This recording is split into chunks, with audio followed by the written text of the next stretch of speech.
Welcome to Movie Film. It's episode 347. I am Zaki Hassan. I'm here with Brian Hall. Hey, how's it going, Zaki?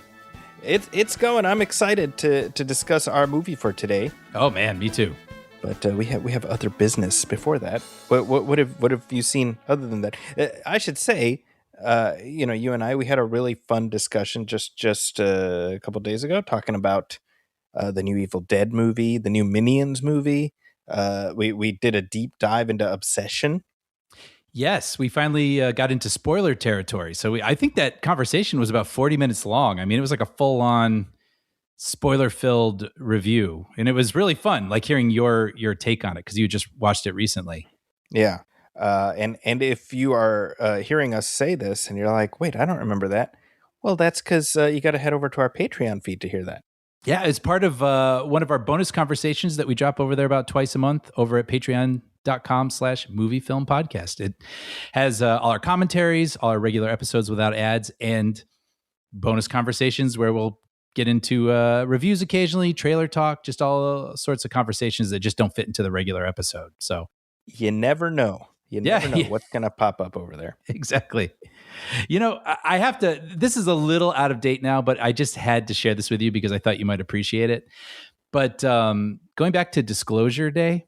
Yes. So I had to call customer service the other day for something.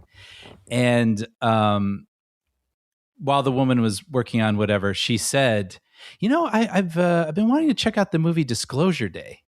She's like, have you seen this? How in the hell does that come up? I'm sure we were talking about movies or something. I don't remember, but she was like, I'm interested in Disclosure Day. Have you seen it? And I go, yeah. She goes, oh, is it good? And I went, here's the thing. And I was like, look, yes. I mean, if you like Spielberg, and I went into like a real, like confusing ramble about my feelings about it. And she, I wish you could hear her. She was just like, well, I like E.T. And then I was like, yeah, go see it. I was like, she didn't ask for like a 7-minute. And so then later, I have a friend named Carly, and she and I play Cinematrix every morning. Like we send the puzzles to each other. And then she this was like a week or two ago. She's like, oh, I have a Friday afternoon off. I was thinking about seeing Disclosure Day. Should I check it out? And I was like, well, and then I wrote this paragraph trying to explain my complicated feelings on it. And She literally wrote back, I don't understand any of what you just said. She's like, yeah, I'm not reading all that, but I'm sorry that happened, or I'm happy for you. Exactly. Yes, exactly. But I was like, yeah, I just really need to figure out. I still haven't whittled down like a bite-sized version of how I feel about that movie, but I thought you might appreciate that. How many times have you seen it? Twice. Okay. Yeah. Okay. Well, yeah. I'd say your feelings are pretty locked in at this point. Yeah, no, for sure. I use a lot of words because they're complicated. But, you know, and something else, sorry, I just have to bring this up because this happened right before we got on air. Have you heard, I got an advertisement, like a suggested thing, I think, for a video game called Power Wash Simulator. Have you heard of this? No. So apparently it's a video game where all you do is operate a power washer. Okay. And so you clean, you know, you've seen these videos, they're sort of soothing to a certain set of people where it's like, you know, you have a dirty carpet or a house that's just caked in mud and grime, but you work a power washer. Someone works a power washer and slowly, you know, line by line takes all this grime off of the house. Well, someone turned that into a video game, and for Power Wash Simulator 2, there is a Star Wars edition. Wow. So now you can power wash AT-AT walkers like the Millennium Falcon. And this is available on Xbox, PS5, the Switch. And I was like, I want to do that. Oh, wow. I just thought that was such an interesting thing. I don't know. Doesn't Power Wash Simulator sound like something? It would be like Conan, you know, those like cable channels. Yes. Yes, it does. But I love that because I've seen those videos before and I do find them soothing. Right. And it's funny that enough people feel that same way that they've made a video game out of it. And even someone was like, you know, it'd be kind of cool. I kind of want to power wash a X-Wing. I I don't know. I haven't looked up the price yet, but let's just say I'm interested. Well, there you go. They got the Brian vote. Yeah. Well, have you seen anything else? Anything we didn't talk about in our bonus show? Yeah, I know we've got a full episode here, so I'll go through these a little quickly. But I do want to mention that this past weekend, I got to see a concert. It was the music of Wes Anderson at the Hollywood Bowl. And so, the Hollywood Bowl out here in Los Angeles, they'll do all sorts of things. They have the LA Philharmonic playing Mozart, and then sometimes they'll have the music of John Williams, or they'll have, I know Muse is going to be here in a couple of weeks. But they'll do these really interesting, specific sorts of programs sometimes, like, the music of Wes Anderson. And I love Wes Anderson, as longtime listeners know. And at first I was like, oh, that sounds really interesting. I wonder what that would be like. And I wasn't sure if I was going to go or not. And I ended up going at the last minute. And I don't know how I could have possibly missed this. Like, this was so special.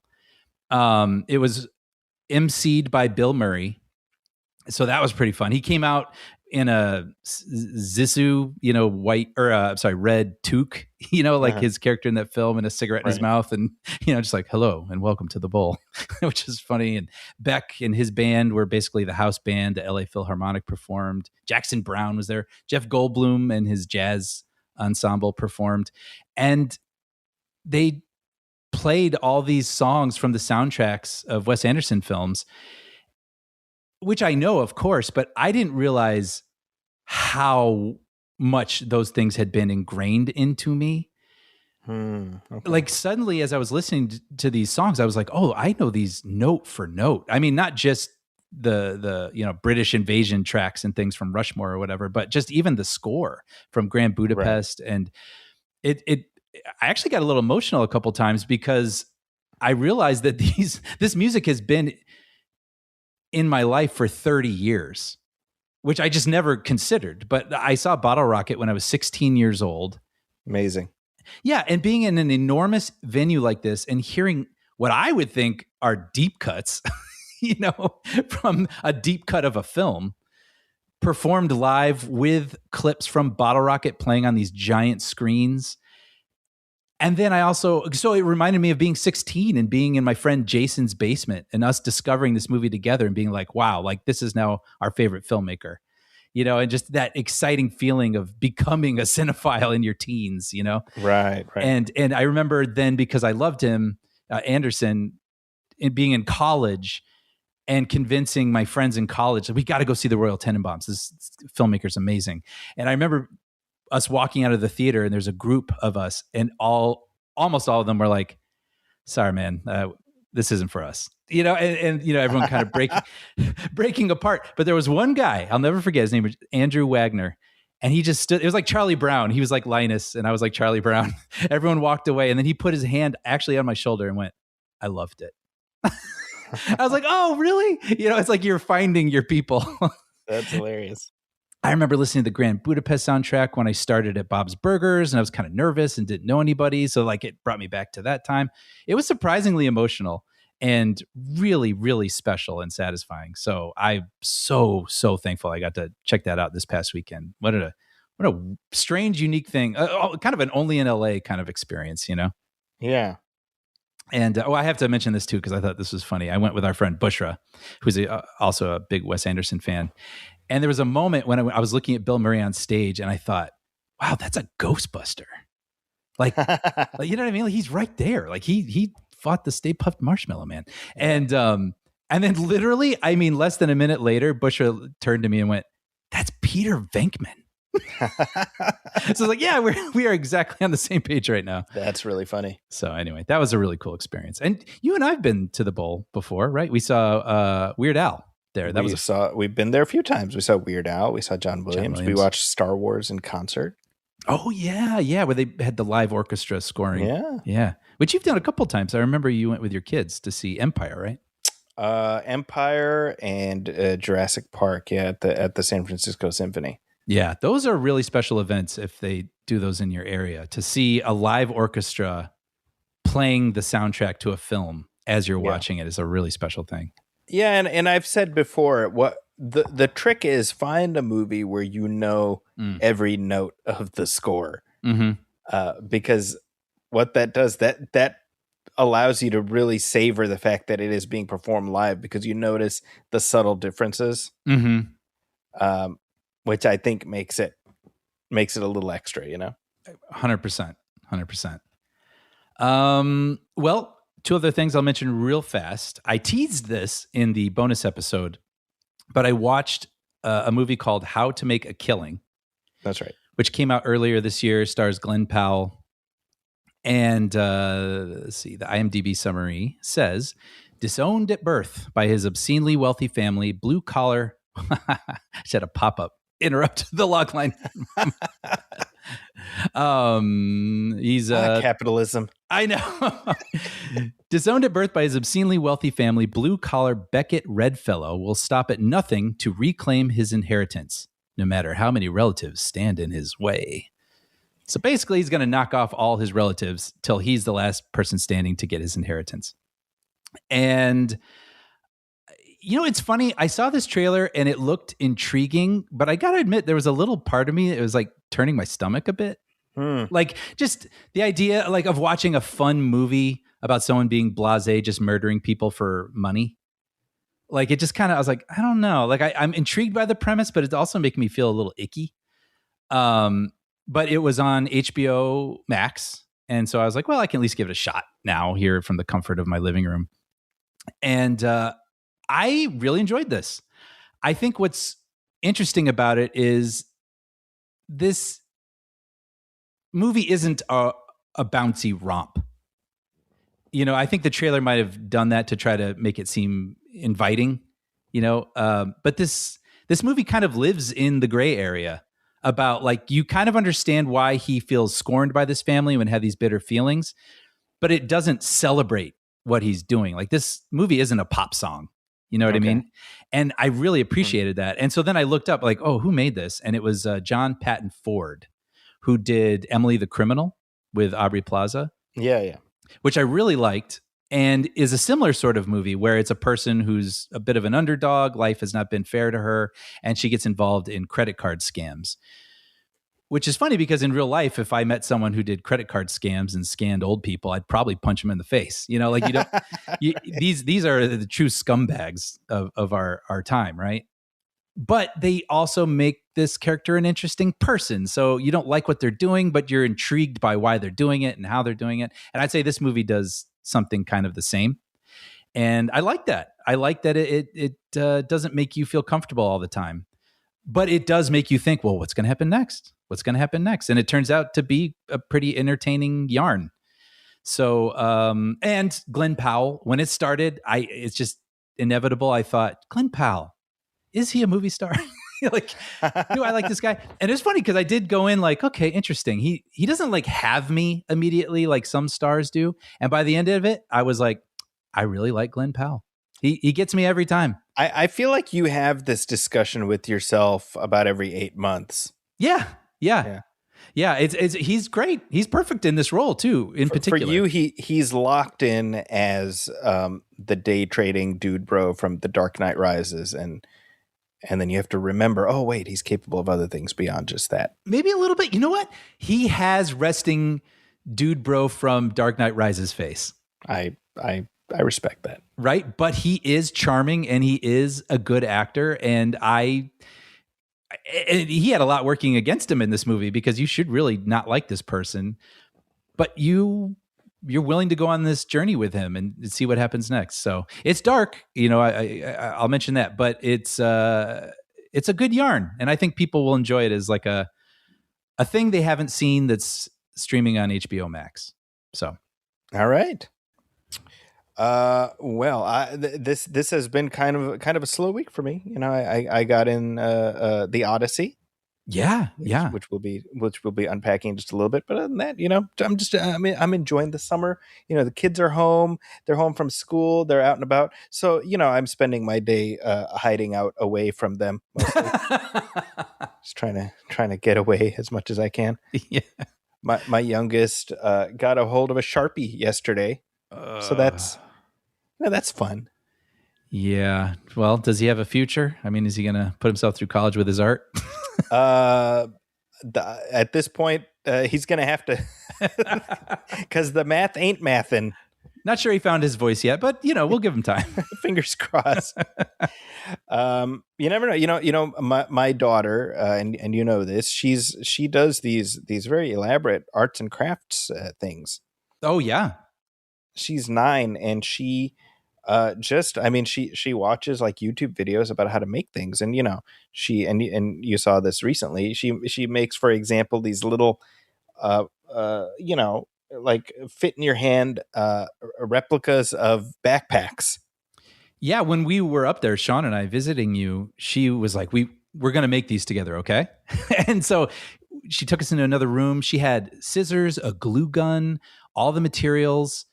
And I was a little like, okay, well, let's see what this is. And then she makes this amazing little backpack you would buy in the store that you could put your keys in or change or money or whatever. And it was amazing.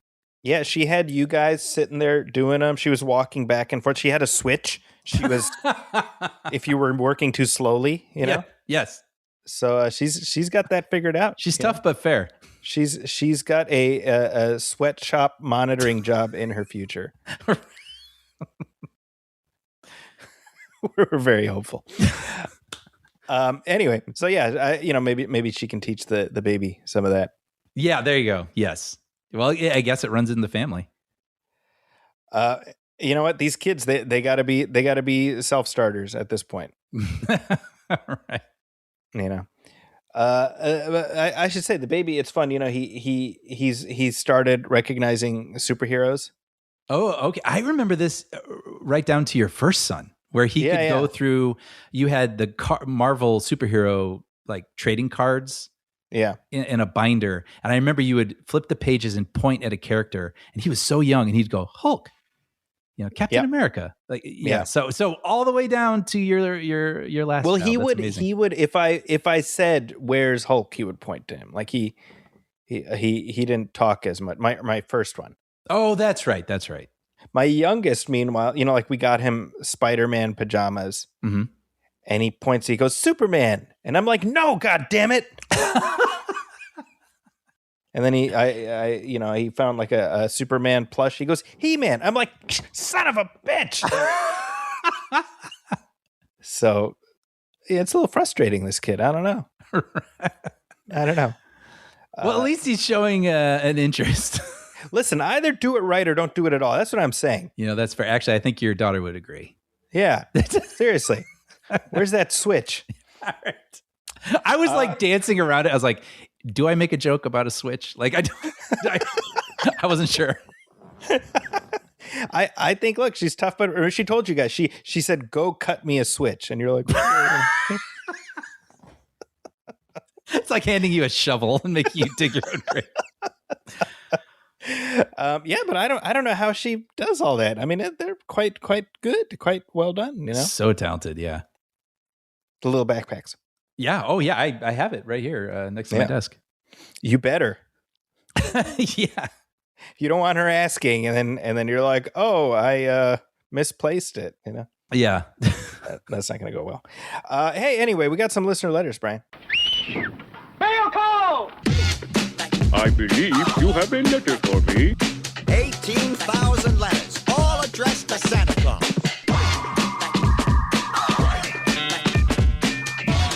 You got mail. All right. Well, hey, our last, I don't even know. It was when we talked about Supergirl. Was that our last regular show? Yes, which I think is going to be streaming next week. Is it really? Because I know Masters of the Universe, that's going to be on the 21st. So that's next week as we're recording this. Oh, I'm sorry. July 28th. Okay. Well, that's nuts. Well, we'll talk about that in just a second. But here's a note we got from Rob Kelly in response to that episode. And he says, great show, guys. I had you in my ears while jogging, which always makes the time go by faster. Essential when jogging during a blazing Florida summer. The good news is it's a blazing summer pretty much wherever you go in the country right now.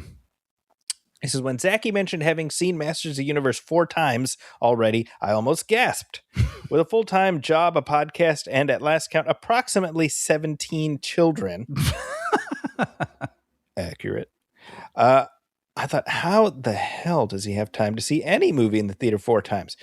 Which made me want to ask, was there a movie you saw in the theater multiple times and after time passed, you look back and went, wow, I don't even like that movie anymore?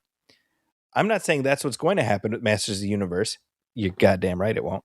But for me, I saw The Phantom Menace in the summer of 99, a total of 9 times in the theater. 9 times. 9 and 99. Having completely convinced myself what I saw was good, time has proven otherwise for me. I'm glad he said for me, because people are going to be like jumping through the speaker. Related, while on my jog, I imagined a scenario where Zachy cloned himself multiplicity style using a 3D printer. He props that version up on the sofa so he can still be dad while also seeing Masters of the Universe for the 5th time. This fake Zachy comes with several pre-recorded phrases to further the illusion. It's no Magnificent Ambersons. Yeah, right. I just sent some more comics to be bound. You've got a great movie waiting for you. Hey, let's watch Planet of the Apes again. Your wife would not even know the difference. That's you guys she'd be getting into bed and good night, Zachy. You're like, let's watch Planet of the Apes again. That's right. I love you too. And turn out the light. Rob ends with, I may have heat stroke. I just last part first. Rob is one of many people who has said that "you've got a great movie waiting for you" is like one of my catchphrases. Mm-hmm. Which I gotta say, as catchphrases go, I am happy to take that on. Yeah. Right? Yeah, totally. Like if that's something people associate with me saying, I think that's good. I think that's nice. I think that encapsulates well the spirit of this show. I mean, sometimes online you'll see younger people being like, hey, I just saw this great movie. It's called The Godfather. And people will jump on them, and it's like, why make someone feel bad about discovering something great? Or if, I guess more related to this, if they haven't seen The Godfather or they haven't seen something that's a classic, instead of jumping on them, you haven't seen that? What? Just go, hey, you got a great movie waiting for you. You should check that out. Encourage them. Exactly. Yeah. Come on, people. Let's be better. Come on. Well, and I speaking of The Godfather, I screen that in my classes every semester, and I always say, because I'm always like, who's seen it? And maybe 1 or 2 have seen it, and I'm always like, well, I'm glad I get to be part of this experience for you the first time you watch The Godfather.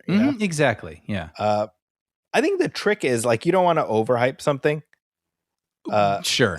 So that's why you're never like, oh, this is considered one of the greatest movies ever made. Play, Yeah, right. I feel like that's what messes up like Citizen Kane, right? People always lead with that. Right. And I think that's a mistake, because I think Citizen Kane, you just be like, it's a story it's a tragedy about a man who has everything and it just hollows him out inside. Well, you say something like that. Mm-hmm. And you might even be like, it's an older film, but you may be surprised how much you find yourself invested in it. Exactly, right? Because when you start with, most surveys will say it's one of the greatest movies of all time. Well, when you tell that to like a 15-year-old, you're asking them to hate it. Right. Because they're like, I don't want to follow your structures. I do my own thing, Right. Anyway, so that's why I didn't realize that that's like a thing that I say enough for it to be a catchphrase. But like I said, on the other hand, hey, let's watch Planet of the Apes again. Well, ask my kids, and that is indeed something that I will say quite often. Right.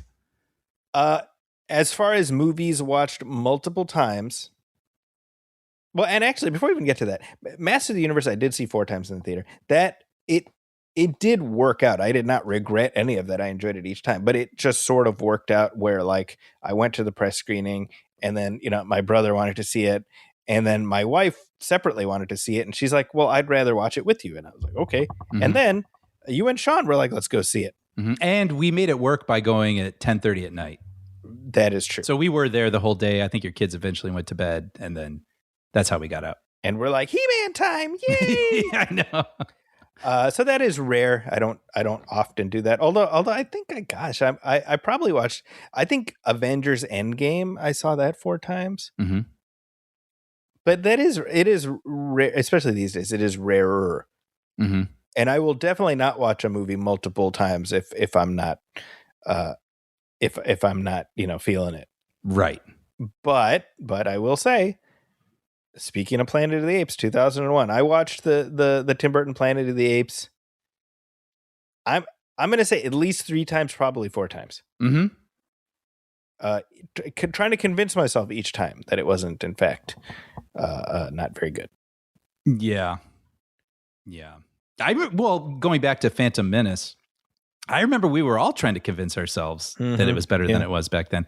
And I think we've come around on it from a certain point of view. From a certain point of view. Yeah. In some ways. But I remember seeing it multiple times and sort of quieting voices in my head. So I think I'm going to say I saw Phantom Menace twice the whole way through in the theater. Uh-huh. And then I know I would just like sneak in and watch the lightsaber fight. I did that at least a couple times. Mm-hmm, mm-hmm. But for me, that was different because I watched Phantom Menace. I was more clear-eyed because I watched it. I was like, this isn't really working for me. And then I watched it again to be like, just sort of test my hypothesis about the first one. I was like, no, that's true. Yeah. But that was me. Not 9 in 99 though. I respect that, Rob. That's impressive. Yeah, very. What about you, Brian? What's a movie you saw multiple times that you did not like? That you realize later you didn't like? Man, as much. I'm not sure if I'm being honest off the top of my head. Like something that I was trying to force myself to like. I'm not sure. The movie or even something that you look back on, you're like, like maybe you liked it then, but you look at it now, you're like, I don't know. Yeah, I'm still not quite sure, but I am relating to your story about seeing something multiple times with different people. Yeah. And yeah, you do that a lot. Yeah. Well, the one that I remember most was I saw Children of Men 4 times. Wow. Probably in less than 2 weeks. And that's a lot. Yeah, but it was funny because I didn't want to tell anyone because I knew if I said that I had seen it, they would be like, oh, no, then we're not going to do it. I was like, no, I want you guys to see it. There is nothing more Brian than what you just said. I told the final person. Okay. I was like, this is the 4th time I've seen it. It had probably only been out for like 2 weeks. And she was like, what? She's like, why didn't you say something? I'm like, well, because I wanted you to see it, and then I saw it with my brother and I saw it with probably Chad. And then and I do remember feeling like this movie's a lot. I was like, it is a great movie. Fantastic movie. But 4 times in 2 weeks. Good Lord. Yeah. But I'll do that occasionally because that's the thing, though, is I do want to experience these things with people, right? Like Disclosure Day. I saw it and we had our feelings. And then I had a friend that wanted to see it. And I want to be there with this person while it's happening and then have the discussion afterwards. And I always want to see stuff with my brother and get his opinion. Actually, the Odyssey, right? I'm seeing it again this coming Saturday at 7:30 a.m. because that's the only time my brother can see it. But I'm like more than happy to do it because it means something to me to be there while he's watching it and then have that discussion when he's walking out. So I'm not able to do that as much these days, but that is something that I'm still willing to do. And like, it's not a chore. Like I actually enjoy it. A bit 4 times is a bit much, but yeah, but I'm okay with that. See, as far as I'm concerned, there is no 7:30 a.m. on a weekend. So I have nothing but respect. Well, part of that is, I'm sure we would have been happier at like 9:30 maybe, but if you're going to see this, well, if you're able, it would be nice to see this movie in true IMAX. Right. And so IMAX is a hot commodity for this particular film. It was shot entirely in the IMAX format, and all the other times, and there are many of them, they're all sold out. So 7:30 a.m., which is still about half sold out. Wow. That was the only time we could get seats. So, hey, it's all good. I respect it. it.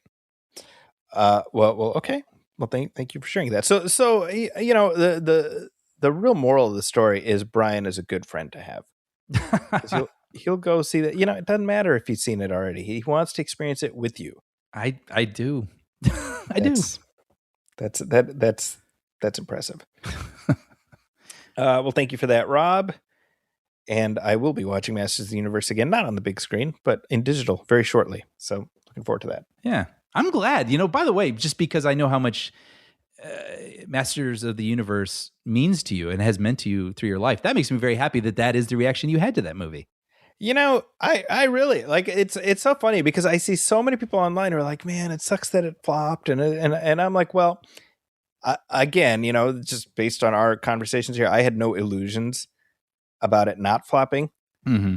So it was really, I just wanted to be good. We've had one Masters of the Universe live action movie for 40 years, and I've lived a perfectly contented life. So an additional one, that's totally fine. You really put it into perspective for me because I'm bummed that there's a little stink on it and bummed that maybe it won't get the sequel that I would hope it would get.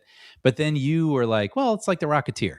Mm-hmm. And I was like, oh, and I adore The Rocketeer. I don't think of The Rocketeer of having any stink on it. I think it's a wonderful movie from my childhood that I still love. And it was a flop when it came out. And so, yeah, you're right. I think this movie will probably become like The Rocketeer. I suspect, and there's a long tradition of this. I mean, Flash Gordon from 1980 and, even Dick Tracy, which is considered an underperformer. All of these movies have a legacy. Mm-hmm.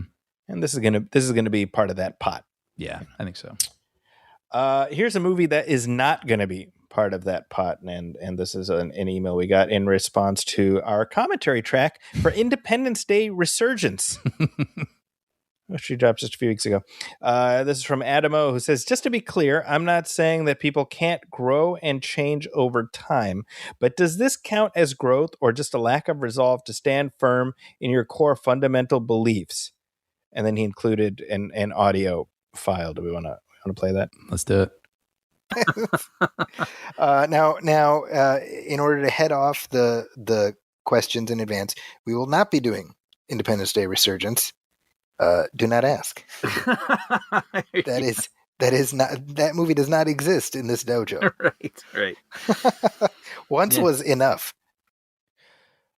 Okay, so that was in our Independence Day commentary track, I believe. Yes. Okay. So first of all, I should say this is proof that I do not listen to our show. Right? Like we speak, we do this, and then it just goes into the pile, mm-hmm. and that's it. This is proof positive because I believe I said that, unless Adam has some elaborate deepfake AI program. Right. Actually, it'd be funny if it ended with you also be like, also, I'm a big stupid head. This is Zachy. I have no memory of having said that. I never think about the fact that the thing that's coming out of my mouth could become Exhibit A. It's true. But yeah, so I again, proof I don't listen to the show. But Adam says, I'm not mad, Zachy, just disappointed. For the record, only you guys could make me listen to a commentary for Independence Day Resurgence. And while the commentaries for Jaws and the OG Independence Day have become part of my 4th of July routine for the past few years, a warm hug while I putter around, grill, doze in my hammock, etc., I don't think I'll be adding this one to that tradition. As always, thanks again for a fun show. Well, that means a lot to me that he still enjoys listening to Jaws and the first Independence Day. That's amazing. And fair. I think what it came down to is when you and I were, we just bat ideas back and forth about something fun to drop over the holiday. And I was like, well, Independence Day 2 is 10 years old. That could be fun to talk through. Mm-hmm. And I think we had a fun discussion is my sense, I think we have come to realize that even less successful movies can be fun to workshop together. Yeah. Because it's connected to something we do love. Yeah. So it's a return to that world, which is always interesting, at least. And then if it doesn't work, it's kind of fun to go through and see, well, this does work. Why doesn't this ultimately feel this way by the end then? And then you and I end up workshopping things and riffing and kind of having fun with it. And those end up being some of my favorite commentaries. I do. I feel like, and feel free to correct me if I'm wrong. I feel like that's kind of like we found a lane when it comes to, quote unquote bad movies that differentiates us from How Did This Get Made or We Hate Movies, or, and those guys do what they do very well. I love I love those guys. But that our approach is more, we're doing an autopsy a little bit. In the case of Independence Day Resurgence, obviously there was a lot there was a lot of necrotic tissue to work with. I mean, it truly, that was the first time in 10 years I had seen it. Yeah. Same. And it was, it's quite a thing, that movie. Yeah, it is. So hopefully people found the experience of listening to us talk through it interesting, even if they haven't seen the movie. Yep. Agreed. All right. Last note here we got from, Sean Coyle. Hey. Look at this guy. He says, "Hola, movie film chums. Popping in today for a few reasons. Firstly, I was listening to a recent episode where a listener and mega Masters of the Universe fan shared his experience watching the film and how it related to his love for He-Man, which was shared by his now late father." And that's our friend Mike Snyder, by the way. "By the end of the story, I found myself in tears remembering all the things I shared with my father, now passed. Whenever I rewatch an episode of Cheers or have burgers going on the grill while the sounds of a baseball game are broadcast in the background, it's like he's right there with me. That Masters of the Universe story was absolutely wonderful. Speaking of which, Brian, when are you going to start your Cheers binge so we can discuss?" This year. This year. We'll see. Clock is ticking, Brian. I know. Secondarily, I'm right there with you, fellas, regarding our feelings on Toy Story 5, but there was one thing I wanted to add. Is it me, or does Bonnie have terrible parents? Okay, maybe not terrible, as they clearly show an awareness for her sadness, but the entire movie hinges on the idea that Bonnie's parents have set absolutely zero boundaries when it comes to screen time. It was the only problem that kept nagging at me during the movie. But Disney has shown over the course of forever that parents are only necessary to a story if one of them dies so that their child can become queen of the sea or some shit. Can become queen of the sea. What would have helped is that as Bonnie and Blaze go off to play in the front yard and other kids start to gather, that we see the parents noticing this, set their own phones down and go watch the kids play from the front porch, or even connect with other now unplugged neighbors from over the picket fence. That would have been a nice, because I thought the movie did a good job of showing that the parents are also susceptible to this, especially Blaze's dad. And it's not like he's doing anything wrong necessarily. It looks like he's working occasionally, but he is almost always seen in front of a screen, because either A, that's how life is in some ways, and also I think he was chatting with friends at one point. So it was showing that it's not just a problem for like kids, which I kind of respected. But along those lines, I think that that's a pretty good note. Like, it would be kind of nice, especially if you have a strange kid playing with your kid in the front yard for the first time. Like, maybe you'd sit on the porch and just kind of observe. A new kid, not a strange kid. Well, you know what I'm saying. A stranger. I love Blaze. If a weird kid is playing with your kid. Yeah. Some psycho comes over to your house. No. But you know what I'm saying? Like, I could see that where it's like, oh, then put the phone down and the parents kind of sit and cuddle up a little bit on a patio swing and kind of watch happily as the kids play. I don't know. See, I would have liked mom and dad they look at Blaze and Bonnie, then they look at each other, then they get a hammer and they like break their phones. And then they go into Bonnie's room and they get Lily Pad, and Lily Pad is like, no. And we end on the other toy's look of horror as like the hammer is coming down on Lily. Yeah. Stop. It's already dead. Yeah, that would have been my ending. Yeah.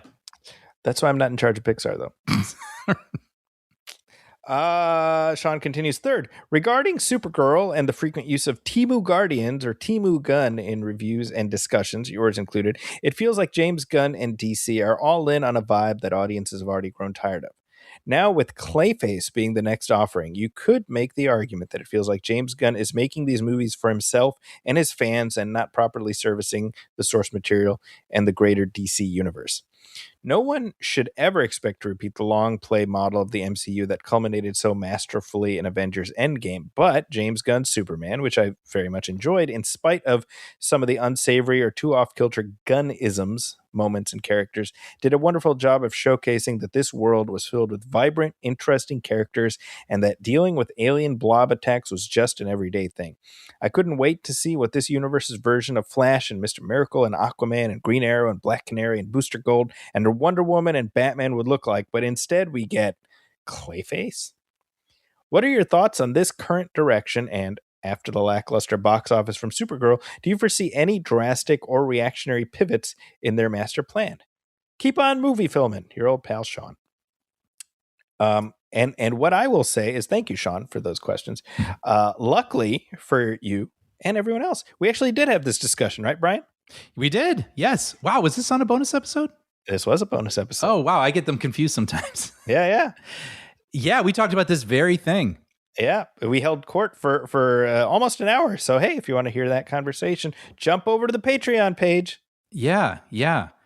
I do think it's interesting. I mean, just to touch on it briefly here Well, we should say real quick, as of this recording, Supergirl is the lowest grossing DC movie in like 20 years. Yeah. Well, I mean, then to kind of build on the conversation we had, because we have new information, we've just learned that Matt Reeves' The Batman Part 2 has been pushed again. And that will be coming out now in February of 2028. So with all of this in mind, it makes me think, yeah, with the second movie out of Gunn's DC universe performing disastrously. Yeah. Like no sugarcoating whatsoever. Yeah. It feels like they really need to sort of establish the known beloved pillars of DC for us to ground us and make us feel confident that we're going to be in this universe for the next couple of years. And so I think that means Batman. I think that means Flash, Wonder Woman. And with Reeves' movie now not coming out till 2028, does that mean we're not going to get a Gunn Batman till 29 later? Like, that doesn't feel great. But have they ever said that like they're going to wait till Reeves finishes telling his story before they do the DCU Batman? That I never got that sense. No, actually the opposite. I think he was saying that they were going to do like a Brave and Bold kind of thing, right? Yeah, and they're not like waiting for Reeves to finish Growing Roses. So yeah, true, but it just, well, I don't know. I guess I don't even know what to say about that because we don't know what their plan is, but they might want to let us in on it. You know, like Marvel does occasionally. You know, they'll show what a phase is going to look like and the people we can expect coming up, so we can go, oh, great. Well, at least I can look forward to that. But to Sean's point, for people that are feeling a little nervous about DC at the moment, you know, Clayface being next on the calendar isn't like a, oh, phew, okay, we're good. Yeah, it's an odd choice for the majority of people, right? So it's an odd choice. I mean, I've said for a little while that I think, at least as it pertains to Supergirl, if you were going to do a Supergirl movie, you should have done it after Man of Tomorrow, right? Because Man of Tomorrow, the idea here is like Supergirl sets up her status quo leading into Man of Tomorrow, and I think that's just a mistake because there wasn't enough rooting interest from her based on her cameo at the end of Superman. Mm-hmm. So put her in Man of Tomorrow, she gets a decent role, I presume, and then you set up, you know, whatever you're going to do in the Woman of Tomorrow adaptation. Mm-hmm. Just ill-conceived. I mean, it sucks. I mean, that's the bottom line, right? I wish the movie had done better, but I also wish the movie was better. Yeah, same. Right. And I, you know, like that's really it, because it people didn't show up, and then it just dropped like a stone. So it's, you know, well, I mean, there's a conversation we're going to have in just a little bit about just the broader box office trends this summer, you know. But thank you for that, Sean. And like I said, more of that on the bonus feed. So definitely check that out. Hey, we got a new trailer, Brian. Coming soon to theaters. So, hey, I don't know if you know, this year is the 50th anniversary of Rocky. Wow. 50. Crazy, right? Yeah. it's nuts to I mean, we're hitting that point now where so many of the like our stuff is nudging up to and blowing past 50 years. Mm-hmm. Next year's Star Wars, obviously. Wow. Strange. Like I mean, we're hitting once we're into the stuff from the 80s being 50 plus. Yeah, then it's gonna feel really weird. Yeah, I'm gonna have like a decade-long existential crisis. Right. But in order to celebrate the 50th anniversary of Rocky, we have coming out on MGM via MGM on is it, this is in theaters, right? I think so. Yeah. Oh, okay, from Amazon MGM, so it'll be on Prime Video at some point. It's the making of Rocky, called "I Play Rocky," directed by Peter Farrelly. Yeah, I just saw that on IMDb. Yeah. I did not know that. He of Green Book. Of all the, yeah, yes, that's true. That's his claim to fame. And there's something about Mary. Yeah, and Dumb and Dumber, and This is, witness the duality of man. yeah, exactly. Actually, that's hilarious. And yeah, his sizzle reel, you could show Jeff Daniels having explosive diarrhea on a toilet, and then to Viggo Mortensen solving racism.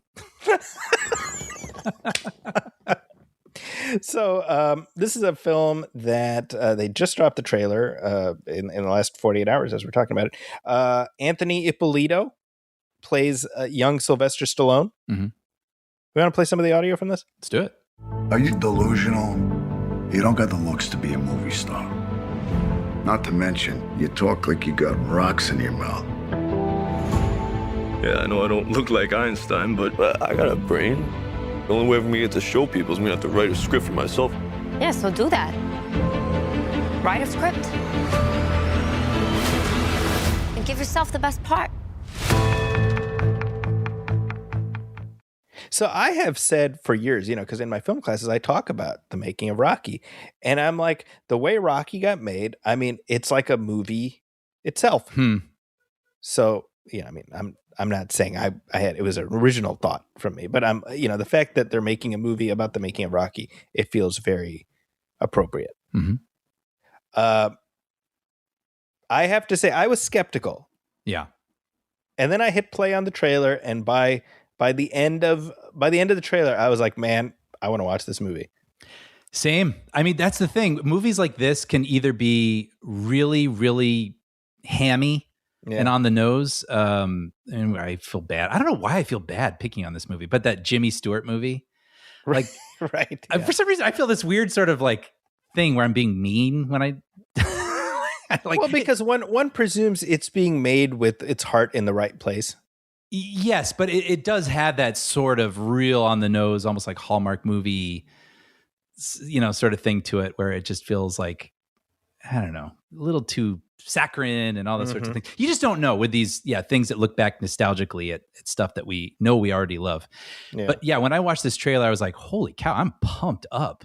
Yeah. Like it really got me. And it does look like a really fascinating underdog story, much like Rocky. So I'm all in on this. Well, it gives me vibes different, but similar to The Offer, about the making of The Godfather. Which I thought was so good and just underseen. That is a really, really fun series. Well, honestly, that should have been a movie. Yeah. I think a lot of this stuff, it becomes a streaming series and then it's just forgotten about. Yeah. And we're talking about The Offer. We should say Anthony Ippolito, who plays Sylvester Stallone in this new movie, he also played Al Pacino in The Offer. Oh. Yeah. I can see it. I can see it. It's so funny because when you put him in the context of Sylvester Stallone, it's like, whoa, that guy looks exactly like Sylvester Stallone. But young Al Pacino, like this guy has resting 70s guy face. Yeah. Right. 70s Italian-American face. Yes. Yeah. He'll play Tony Danza in the Taxi behind the scenes biopic. Yeah. Can we get Anthony Ippolito saying, Samantha? right. Angela? Get right in that one, Brian. Make an offer.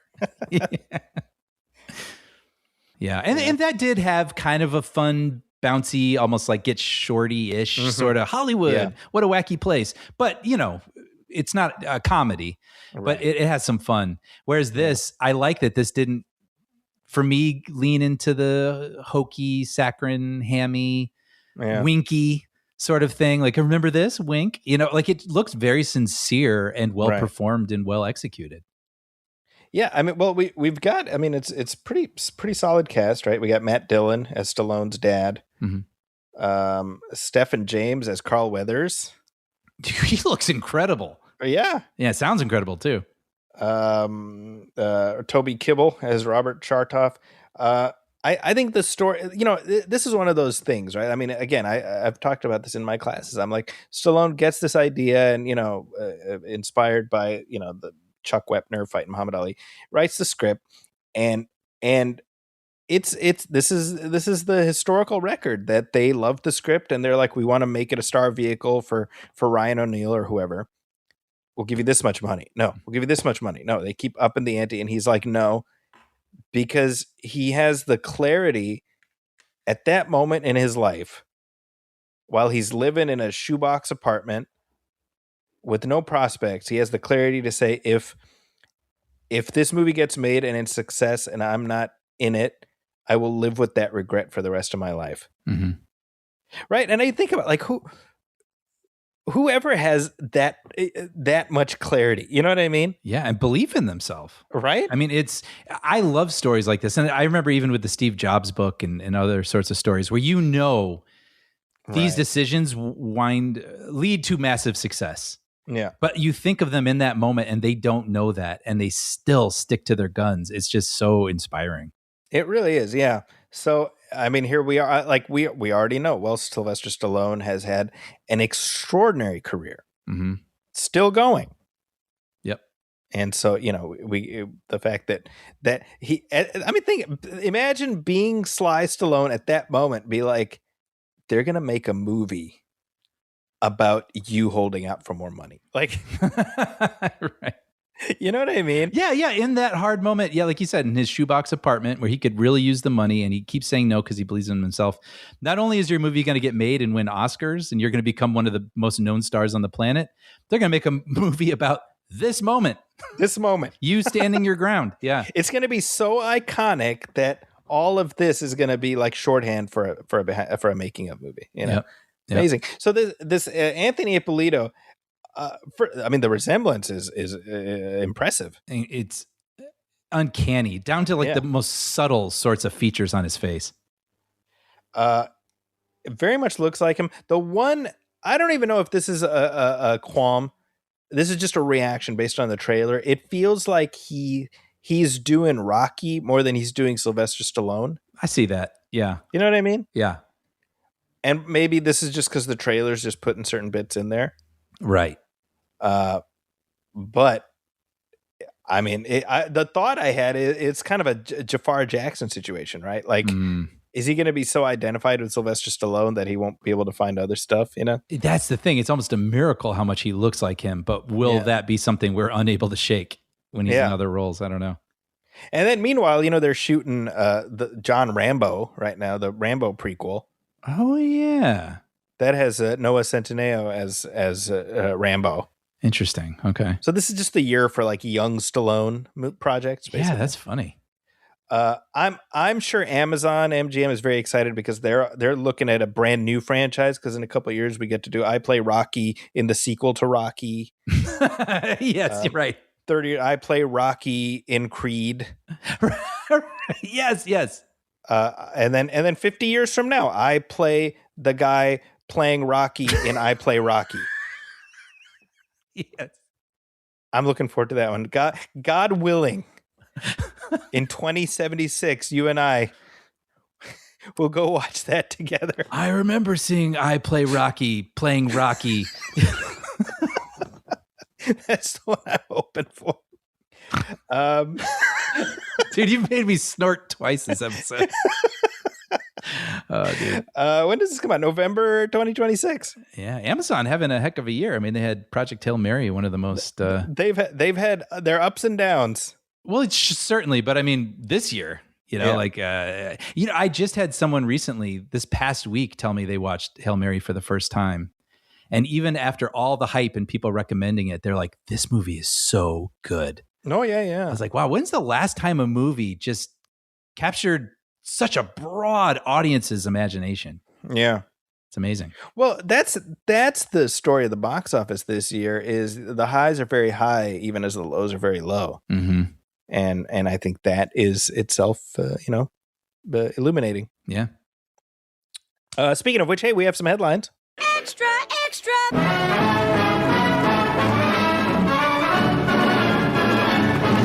What a scoop! Well, right off the bat, this is a story that I mean it broke my heart seeing this headline. Yeah. Sam Neill has passed away. Last thing I expected to pop up on my phone. Yeah, I mean he had been fighting cancer. Right. However, he did announce earlier this year, just a few months ago, that he was cancer free. Mm-hmm. And indeed, he died of pneumonia. Yeah. And I mean, he was 78 years old. Which, see, 78 is kind of this age range where it's like you're not a young man, obviously, but you don't expect somebody to pass away suddenly at that age. Right. Exactly. Like I think. I don't know. I just thought we'd get more performances from him, And we'd been seeing quite a bit of him recently. Yeah. I mean, even returning to the role of Alan Grant, and he turned up in some of the Thor movies. He was still a presence. Still a presence. And I mean, I'll be honest, this one hit me really, really hard.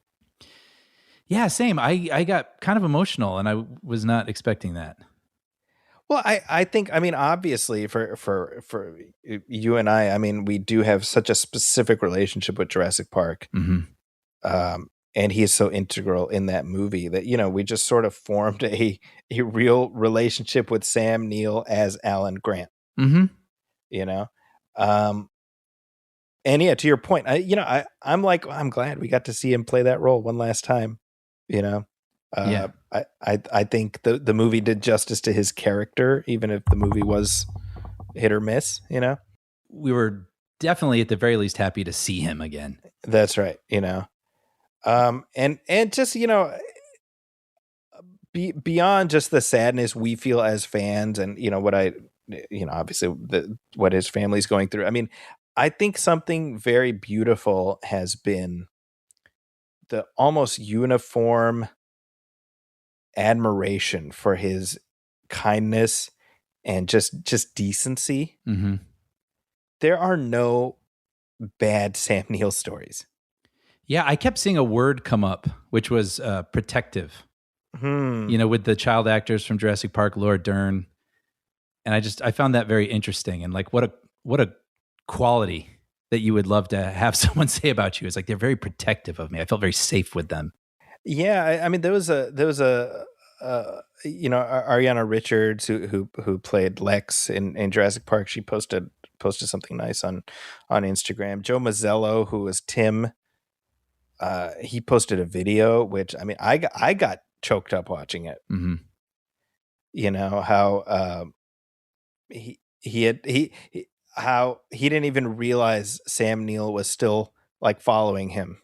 Right. This many decades later, and just saying, keep it up, Joey, Yeah. I think he had just had a movie come out or something. That's right. Sam commented on it like, yeah, keep it up. That's great. And he's like, oh, I didn't even know you were tracking what I was up to. Just the little kindnesses, Mm-hmm.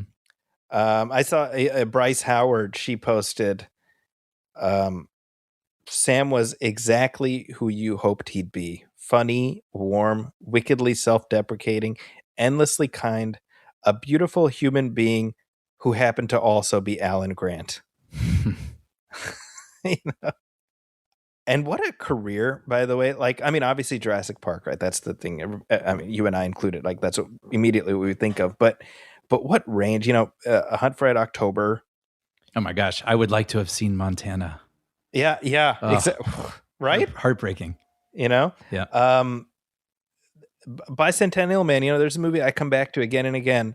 I was telling Amina, I was like, when Robin Williams died, I watched Bicentennial Man. When James Horner died, I watched Bicentennial Man. And now I want to watch Bicentennial Man again. Yep. you know? Yeah. Oh gosh, I mean, Dead Calm, In the Mouth of Madness, Event Horizon, like Hunt for the Wilder People. Hunt for the Wilder People. Yeah. Yeah. Julian Dennison, who starred in that film, he also posted a lovely remembrance of him. Of course, he played the actor playing Odin in Thor Ragnarok. Right. Escape Plan, that Stallone Schwarzenegger movie. Oh, He had like a key supporting role in that. Yeah, and you know what? It was always like a characteristic was sort of a warmth, right? Even when he's playing the doctor in this prison, it's not like someone with a cigarette hanging out of his mouth who doesn't believe anybody. There's a little bit of a you realize you could, if there's anyone you could possibly trust in this hellish place, maybe it's this guy. And I think of Bicentennial Man, you could have the inventor of this cyborg sort of character be a little wacky or a little unhinged or a little, but there's a warmth, there's a fatherly quality to that character, you know? I mean, frankly, the thing to me that encapsulates him so strongly, I just rewatched Jurassic Park, I mentioned. I remember it, it's my favorite line, and it's my brother and I's favorite line, is after the T-Rex situation, and Lex is freaking out and saying, he left us, about the lawyer. He left us. And then he gets this incredible Spielberg heroic shot. That's not what I'm going to do. Yep. And it's funny because, Harrison Ford was who Steven Spielberg originally wanted for that role. Right. And I can picture that version.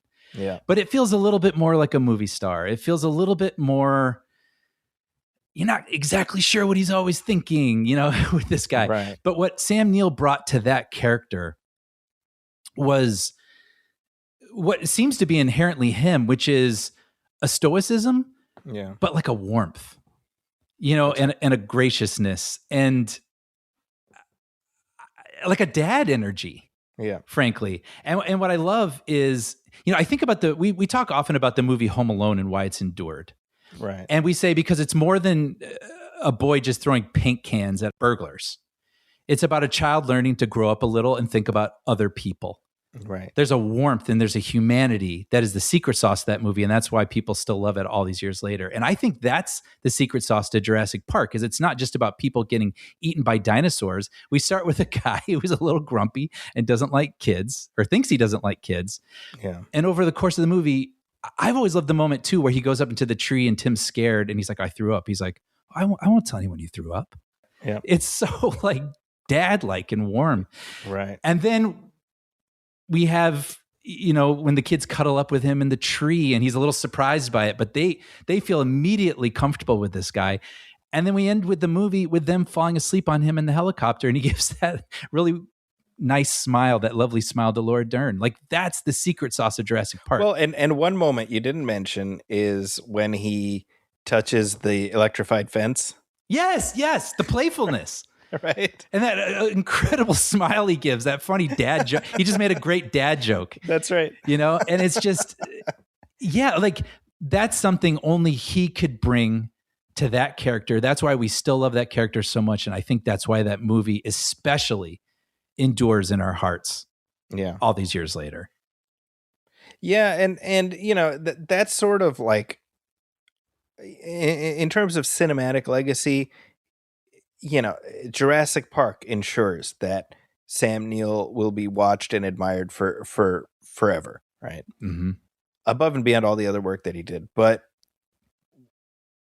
just as important, more important, is his legacy of just kindness. Mm-hmm. And that's not something you can fake. It's something that I think all of us can learn from. I mean, you and I, we've just been sharing, texts back and forth of various people telling stories about him, Mm-hmm. and it's like that's not, that's not a manufactured persona. That's what's there. Right. Right. And it shined through in his roles. Yeah. Absolutely. So just truly, like for the world of film, I mean, I'm sad for all of the performances that were yet to come that we're not going to see. Mm-hmm. But what a legacy to leave behind, both on screen and off. Absolutely. Oh, one thing I did want to mention about Sam Neill, he a couple of years ago, 3 years ago, he put out an autobiography called "Did I Ever Tell You This?"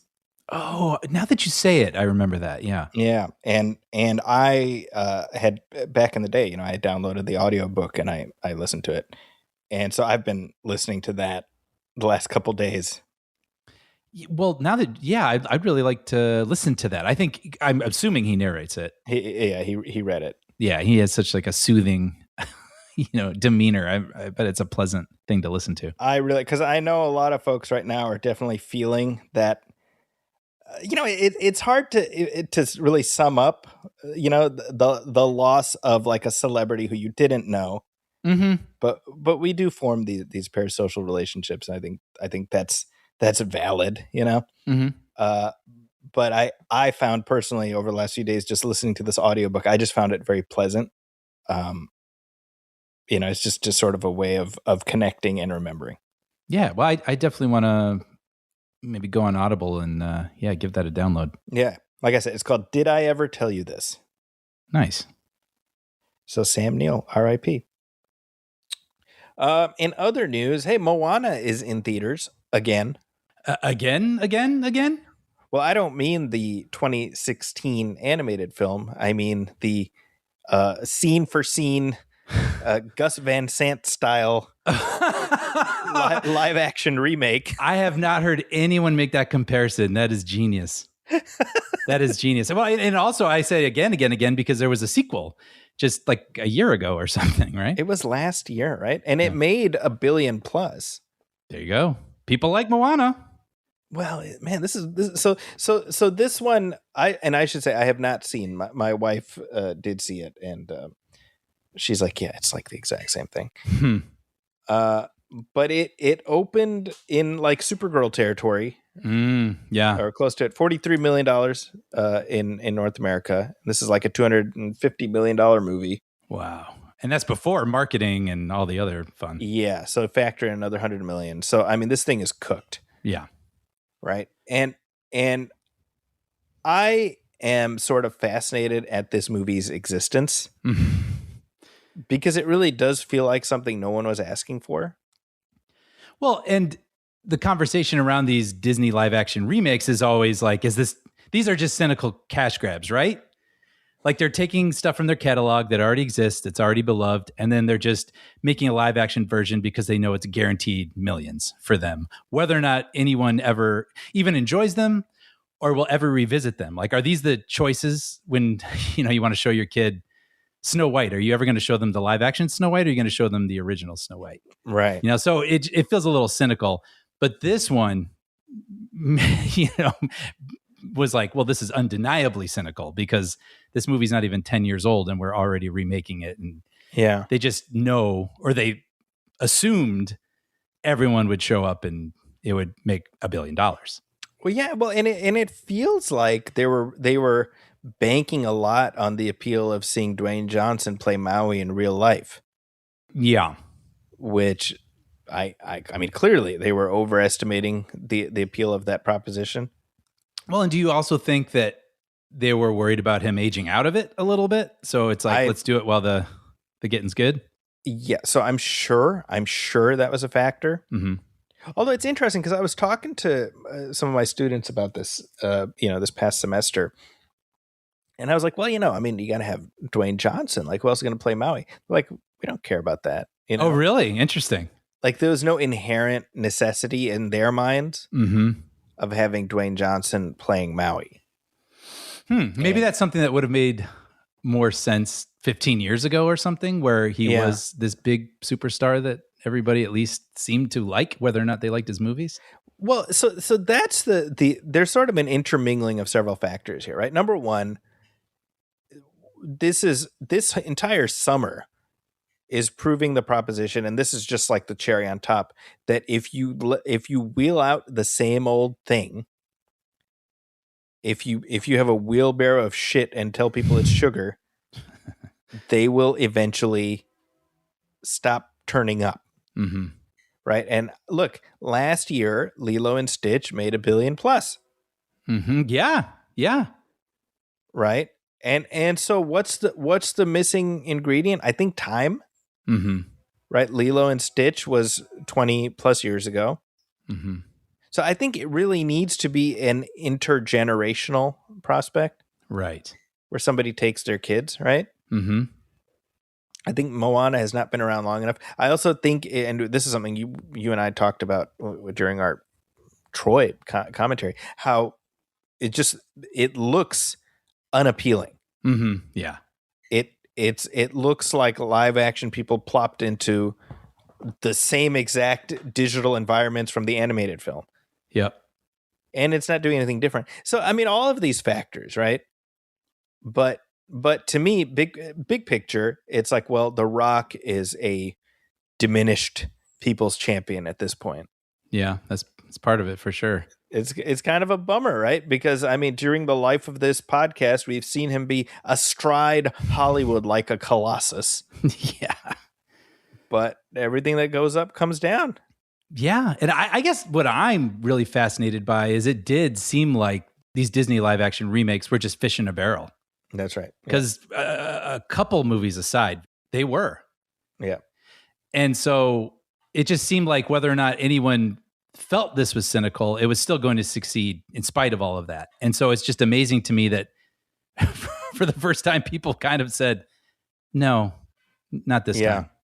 Well, that's the thing, right? Because Snow White flopped last year. Mm-hmm. And this opened somewhere in the same range, right? Yeah. But you could chalk that up to, the dwarves look vaguely hideous. Yeah. And some people said, oh, Rachel Ziegler made political comments and there was a backlash to that. Who knows? But I think fundamentally the real reason that one flopped is that I don't know anybody who has like a deep like love of the Disney Snow White, you know? Yeah. That's just more an important part of its history than I think people who are dressing up like Snow White or. Exactly. So it lacks that parents taking their kids with them factor. Yeah. Or even probably maybe most importantly with a lot of these Disney movies, the songs. You know what I mean? Yeah. Like the soundtracks that you're playing in the minivan when you're driving the kids around. Like I don't know that many people are playing the Snow White soundtrack. Right. Hi ho, hi ho. Nobody's playing that. Yeah. Right. And so it's almost like between Snow White and Moana, we have the polls like that one. The original is too old. This one, the original is too new. Mm-hmm. But why I wanted to bring this up is I think we're seeing is sort of the tale of the summer. Mm. Because we have enough underperformers and overperformers to start mapping out what people are responding to, right? So we have Moana, we have Supergirl, Masters of the Universe, obviously, massive underperformers, right? Which just speaks to the fact that people are not interested in those, and you can't say, "Oh, people aren't going to the movies anymore," because of course, Obsession, Backrooms, huge hits. But guess what? Franchise pictures, Toy Story 5 headed for $1 billion.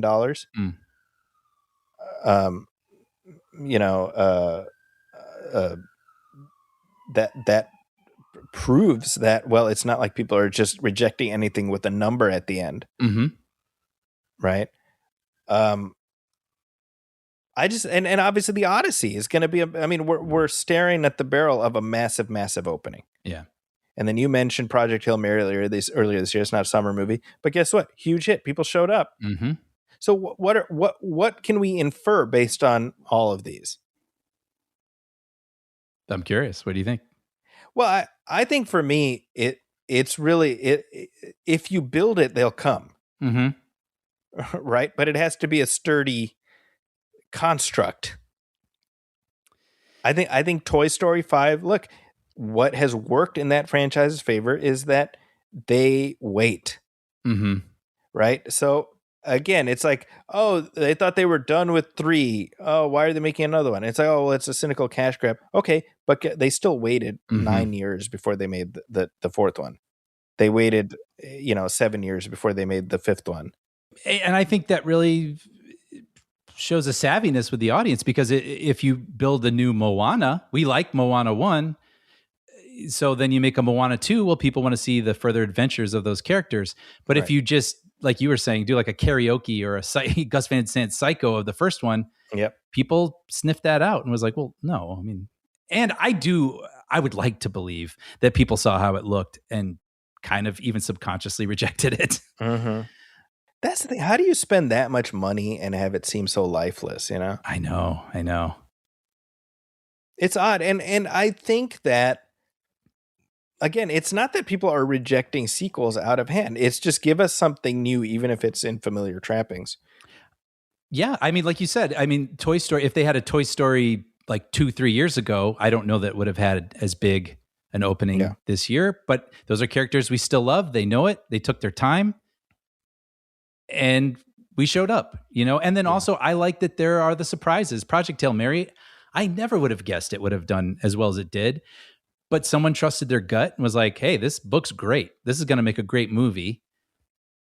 And it worked because it was good and people believed in it and they made a good movie. And Obsession, you know, that could have just been one of those horror things that got released on Shudder and, you know, certain people are aware of it and then you never hear about it again. But it's like, no, there's something to this. And so people showed up and word of mouth was great and made more money than anyone could have imagined. Like the good stuff rising to the top.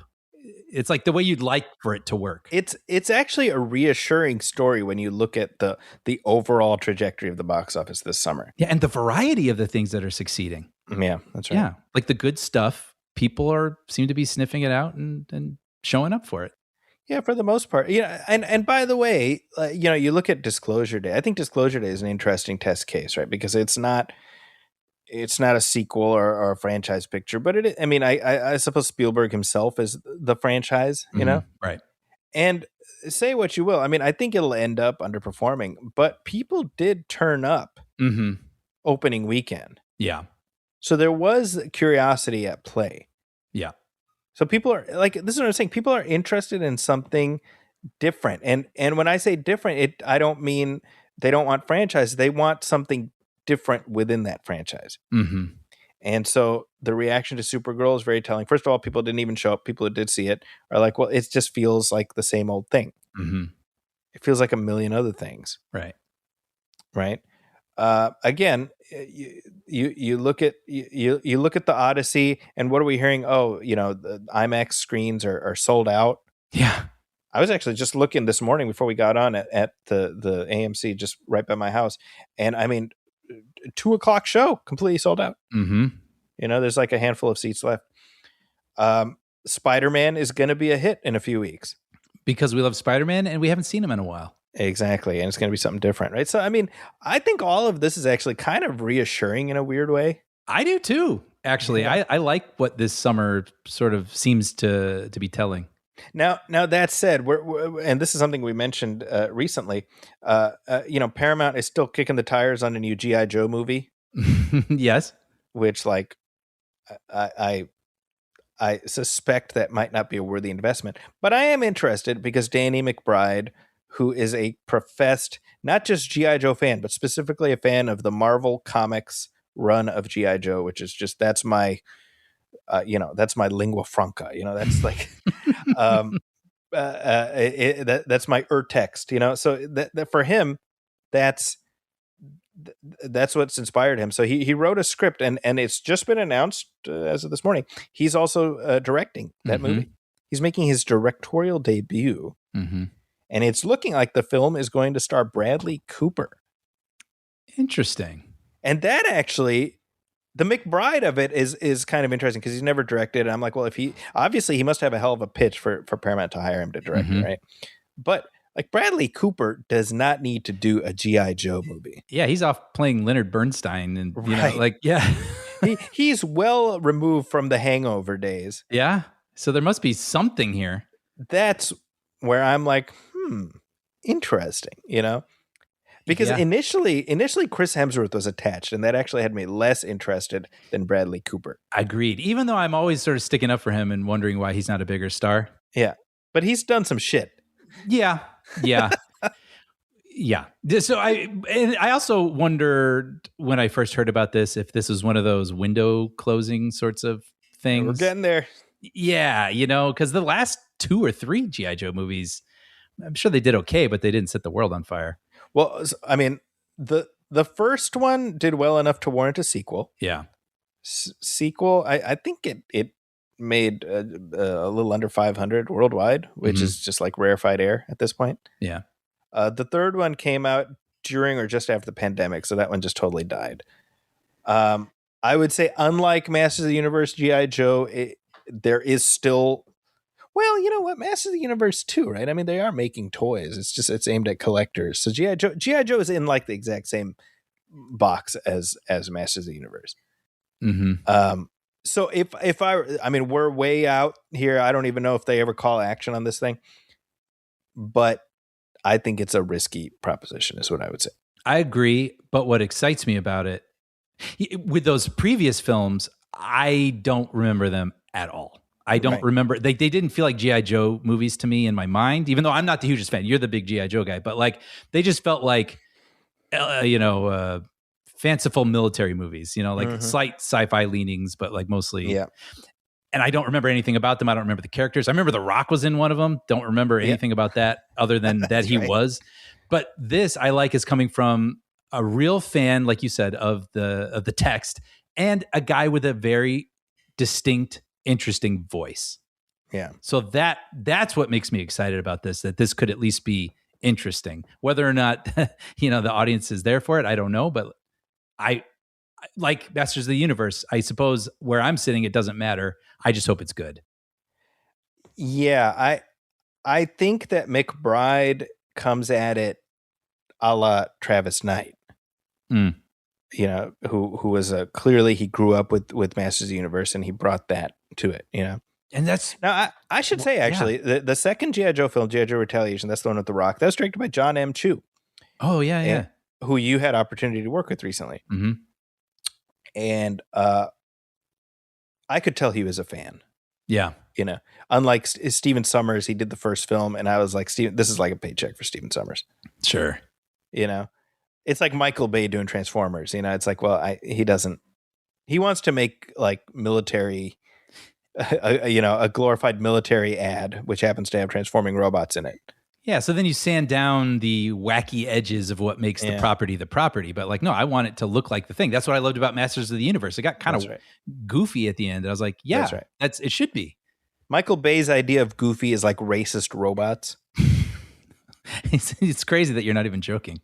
Nope, that's a real thing. Look it up, kid. That happened. Yes, that actually happened. So anyway, I mean, we're so far ahead of the starting gate as far as the G.I. Joe thing. I'm curious. I'm definitely more intrigued this morning than I was like a week ago. Yeah. But to our point, the window, if it's not closed, it's closing fast. But maybe that's a good thing. The movies need to change. Sure. Yeah. Change can be good. Yeah. To every season. That's right. Speaking of to every season, the lead character of our movie that we're about to talk about experiences many seasons. Let's talk about it on the other side of this.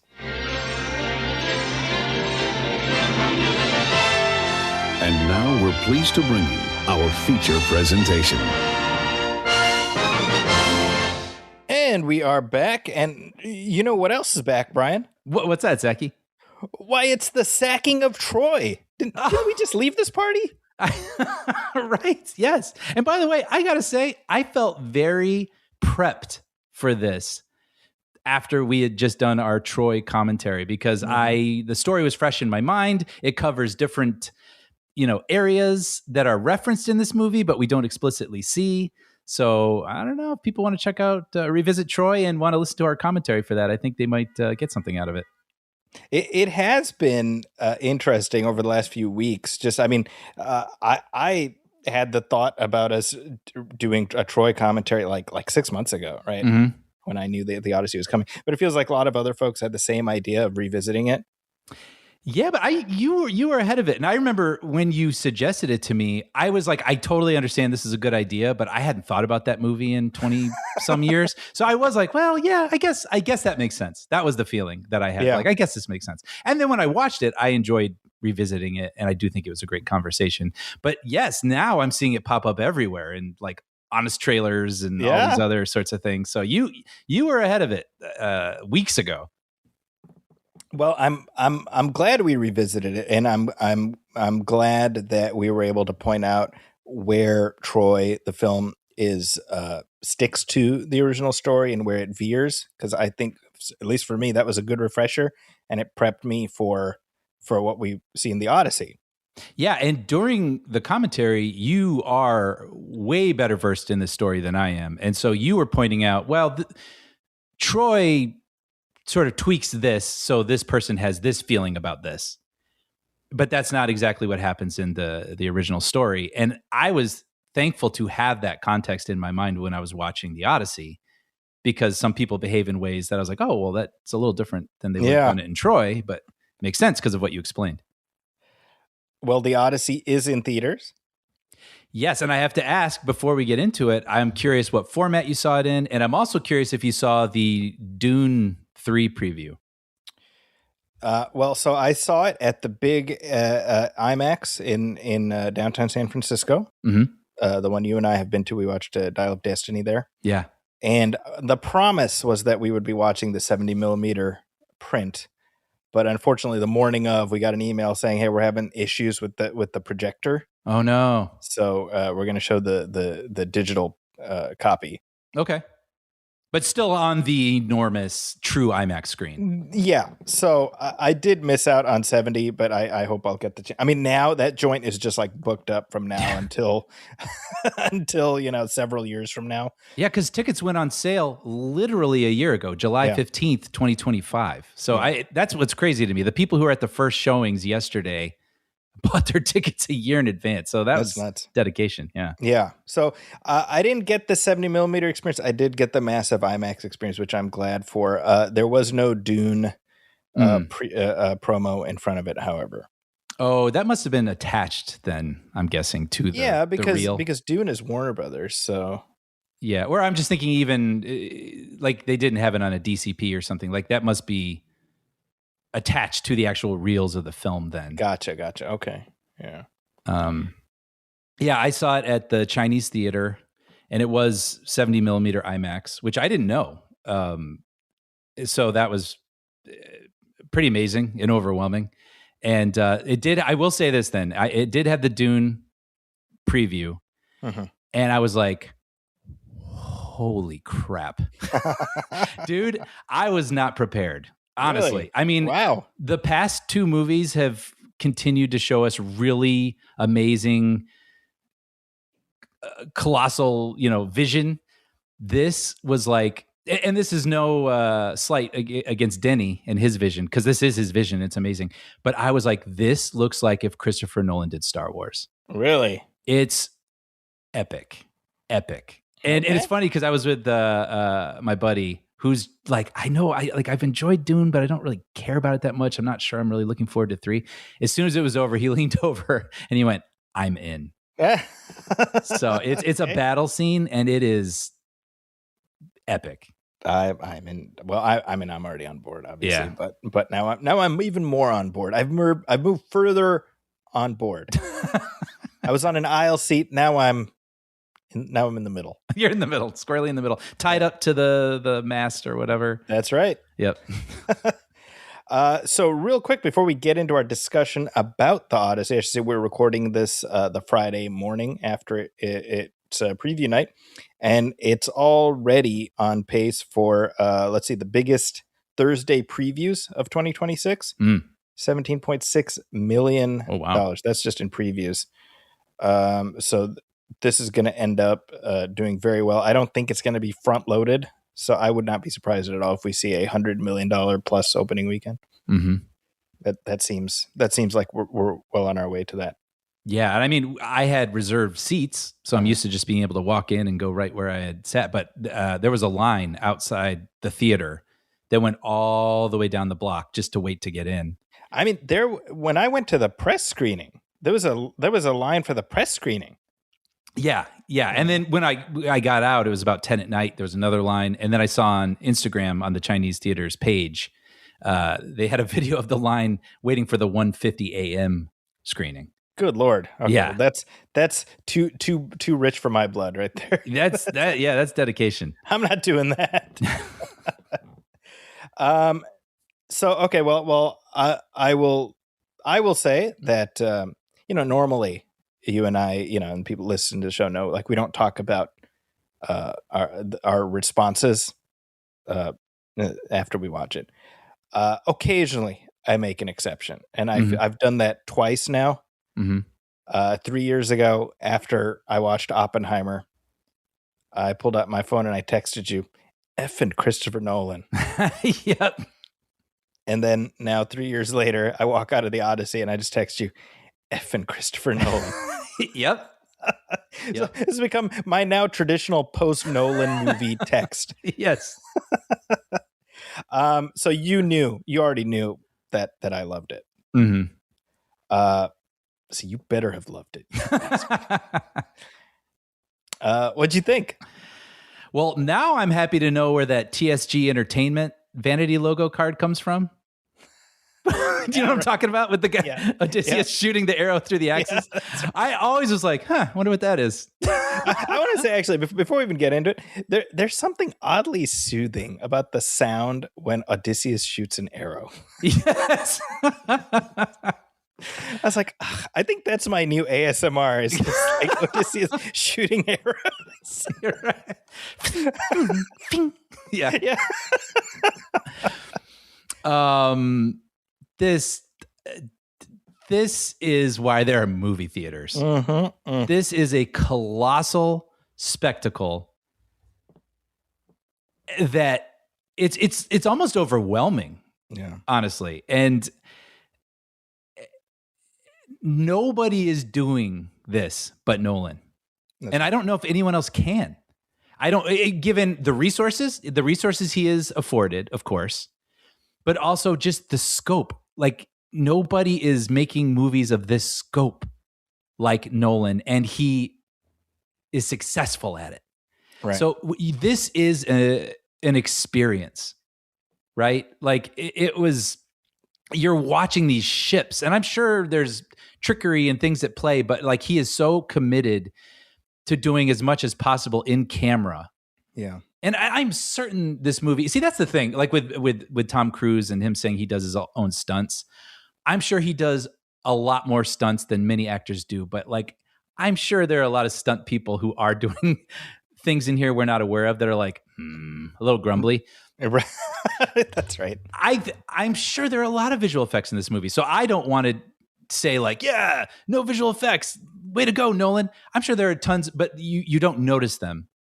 And what he does is the thing why we always go back to Jurassic Park saying, why is this movie from 1993 with these computer effects look better than movies now? And it's because of the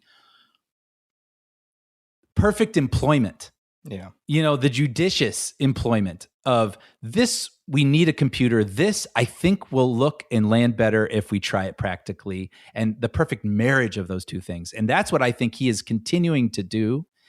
And that's why everything looked real to me in this movie. As crazy as a Cyclops somehow looked real to me right. in this movie. And yes, I mean, this is why we go to the theater. High recommend. Go check this out. I do want to say specifically for myself, and I said this when it was announced that they were going to do this movie, I'm not a big Greek mythology person. Mm-hmm. And even as a kid, when they taught us these stories in school, I just kind of didn't connect with them. And I'll admit, there was a point in the middle of this movie where we are going through sort of these episodes. Right. And some episodes I connected with a little bit more than others. And I was a little like, oh no, like I'm admiring the grandeur of all of this and the accomplishment of all of this. But you're talking about the middle portion? Yeah, of the Odyssey, I should say. Sorry. The goddamn it, stay on the boat portion of the movie? Yes. Yeah. So I did have this feeling like, oh, okay. Like, again, scope, incredible. But like, am I connecting with this? But this is a 3-hour movie. Like, stick with it. You know what I mean? And I still don't know that I'm like going to go off now and read all these stories and feel differently about them. But what I do think is that Nolan found a way to really make me connect with the humanity in these fantastical tales. And then it all comes together in the end to something that just feels human and exhilarating and emotional. And my theater was cheering over and over. And I don't clap a lot in theaters. And I think I spontaneously clapped like 2 or 3 times just because it was like, whoa, I was so swept up in it. I just had to my body had to let out that release. So yes, this is something I can't wait to watch again because it's a lot of movie. It's overwhelming. Yeah. But that was my journey with it. Like halfway through, like, yeah, these are tales that sometimes I connect with and sometimes I don't. But then when it all came together at the end and looking at it as a whole, like, I mean, this is a huge achievement. I really enjoyed it and I can't wait to watch it again. It may well be a career best performance by Matt Damon. Totally. I mean, it's, and that's saying something because my man doesn't miss. He is consistently good. And you think about it, in Interstellar, he plays the heel. Yeah. Like one of the person you just want to punch so bad. You know what I mean? Right. And then here, it's just amazing. Yeah. Like he when you look at him, some actors disappear, and I don't know that Damon always disappears, but he always does become that person. Does that make sense? Well, I mean, when you say that the same guy who played Odysseus plays, Sonny in Air. Yeah. That's reflective of his range. That's a good point. Yeah. And what I like about this character too is, I'm sort of conditioned watching a lot of American movies to have an idea of what a hero looks like, what American movies tell me a hero is like. And then occasionally he'll do stuff in this movie where I'm like, what are you doing, bro? Yeah. Right. And it took me a second then to be like, oh, he's not like some stoic, perfect hero. There's in some translations, I think he's introduced as a complicated man. Yeah. and he does some things where you're like, dude, no, what? Yeah.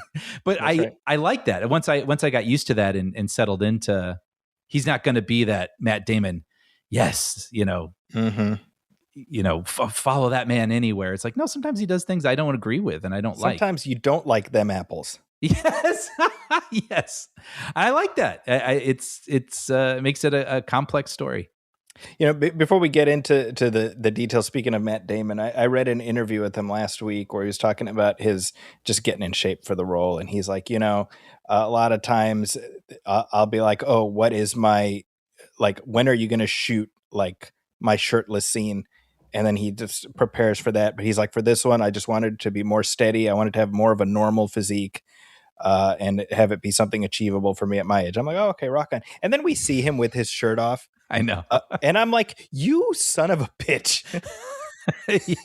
Yeah. Oh, that's steady for you, Matt? Yeah. I'm like, that's just mean. Yeah. That's not right, Brian.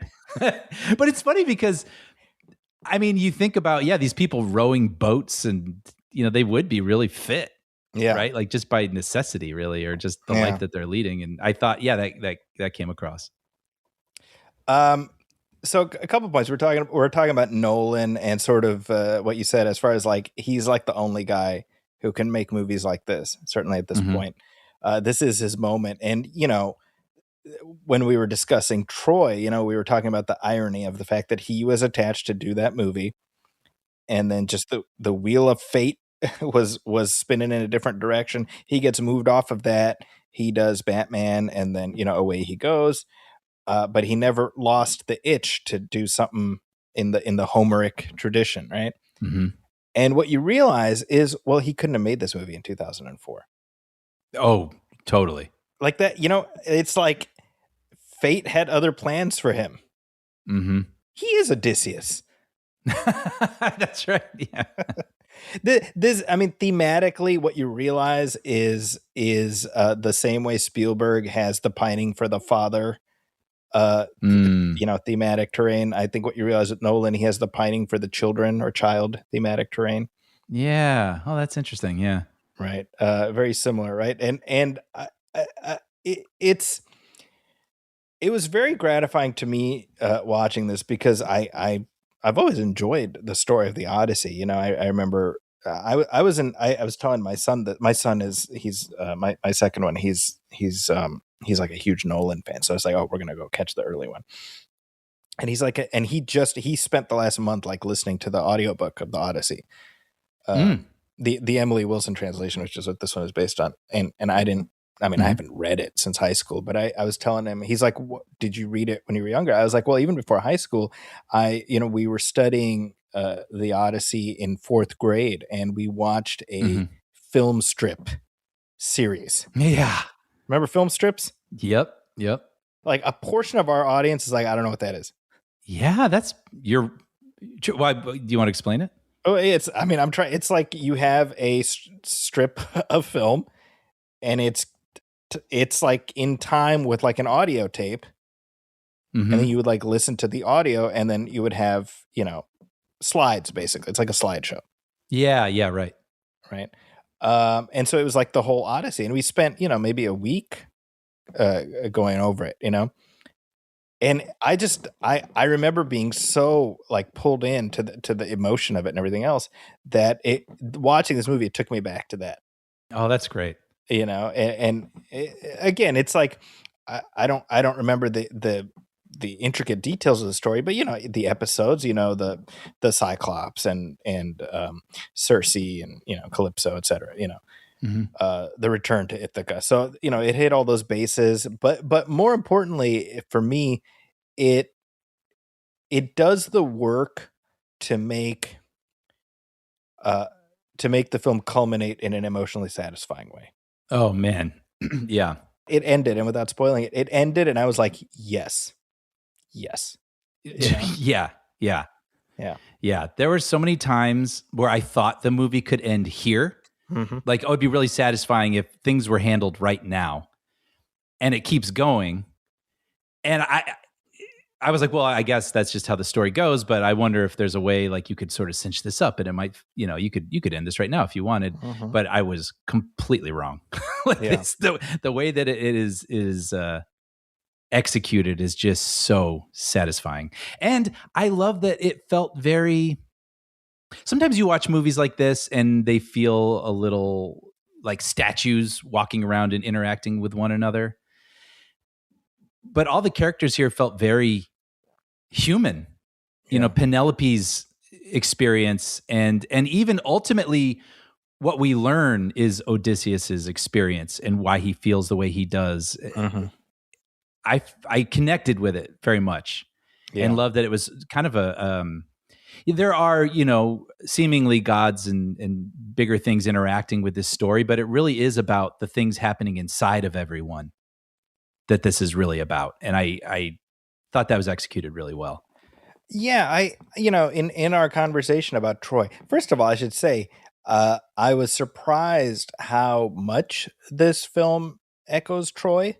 In what ways? Well, specifically in terms of the fall of Troy. Yeah. Oh, yes. Thematically and I would say visually very similar in terms of how they're depicted. But what both films did in different ways is they put the gods at arm's length. Yes. And, that was something we talked about with Troy, where Peterson was like, well, we want to make it like the people are making the decisions, as opposed to Laurence Olivier in a toga, Right. And I remember thinking before I saw the Odyssey, I was like, well, the Odyssey it is a fantasy story. So, you can't pretend it's history. Right. And that is true. Nolan did approach it that way, but even still, he found an interesting way of weaving in the gods that to me is very much in line with Peterson's approach to Troy, where, and I don't think this is a spoiler, but there's enough vagary about the gods as they're present in this film. You know what I mean? To be like, no, totally. I mean, there are shots with, Zendaya as Athena. Yeah. And Odysseus is seemingly interacting with her, but then they'll do another angle and you'll see he's by himself. Yeah. So it could be something internal. is he just imagining something, you know? Right. But I found all that stuff very moving.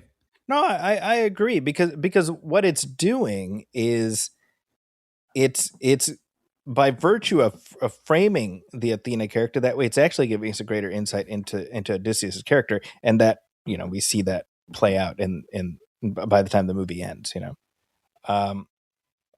I like the ambiguity, and obviously that's a place that Nolan enjoys being. Mm-hmm.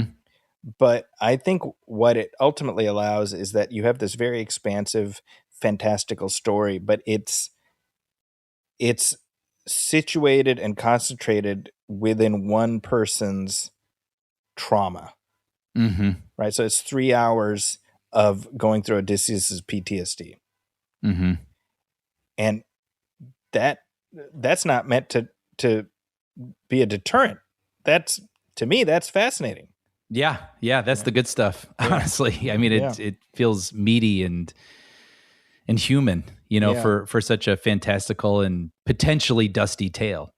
Yeah, and I will say, going in, you know, from the trailers, I was like, oh, is the Ithaca stuff really gonna work for me? The suitors, the suitors, and just sort of, Penelope waiting and Telemachus pining, and, you know, but I loved all that stuff. That was so, like, I feel like, and I was on board for all of the various episodes, which we'll talk about more in spoilers. But I think the last third was the most interesting part of the movie for me. Same. Do we want to get into spoilers? Yeah, let's do it.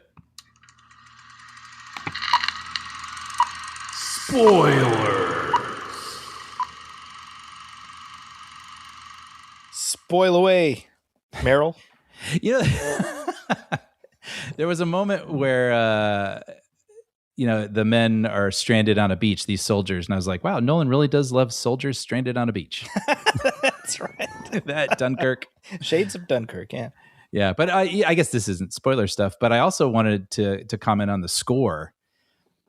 You know, Nolan does this thing where sometimes his movies can feel like expansive montages. Mm-hmm. Yeah. You know what I mean? Like, there's a real sort of, we don't need to sit in this scene. We're just going to show you enough of what's important here, then go to something else. And there's score that isn't changing for each moment. It's just droning and pounding and pulling you through all these moments collected together. So it feels sort of montage-like.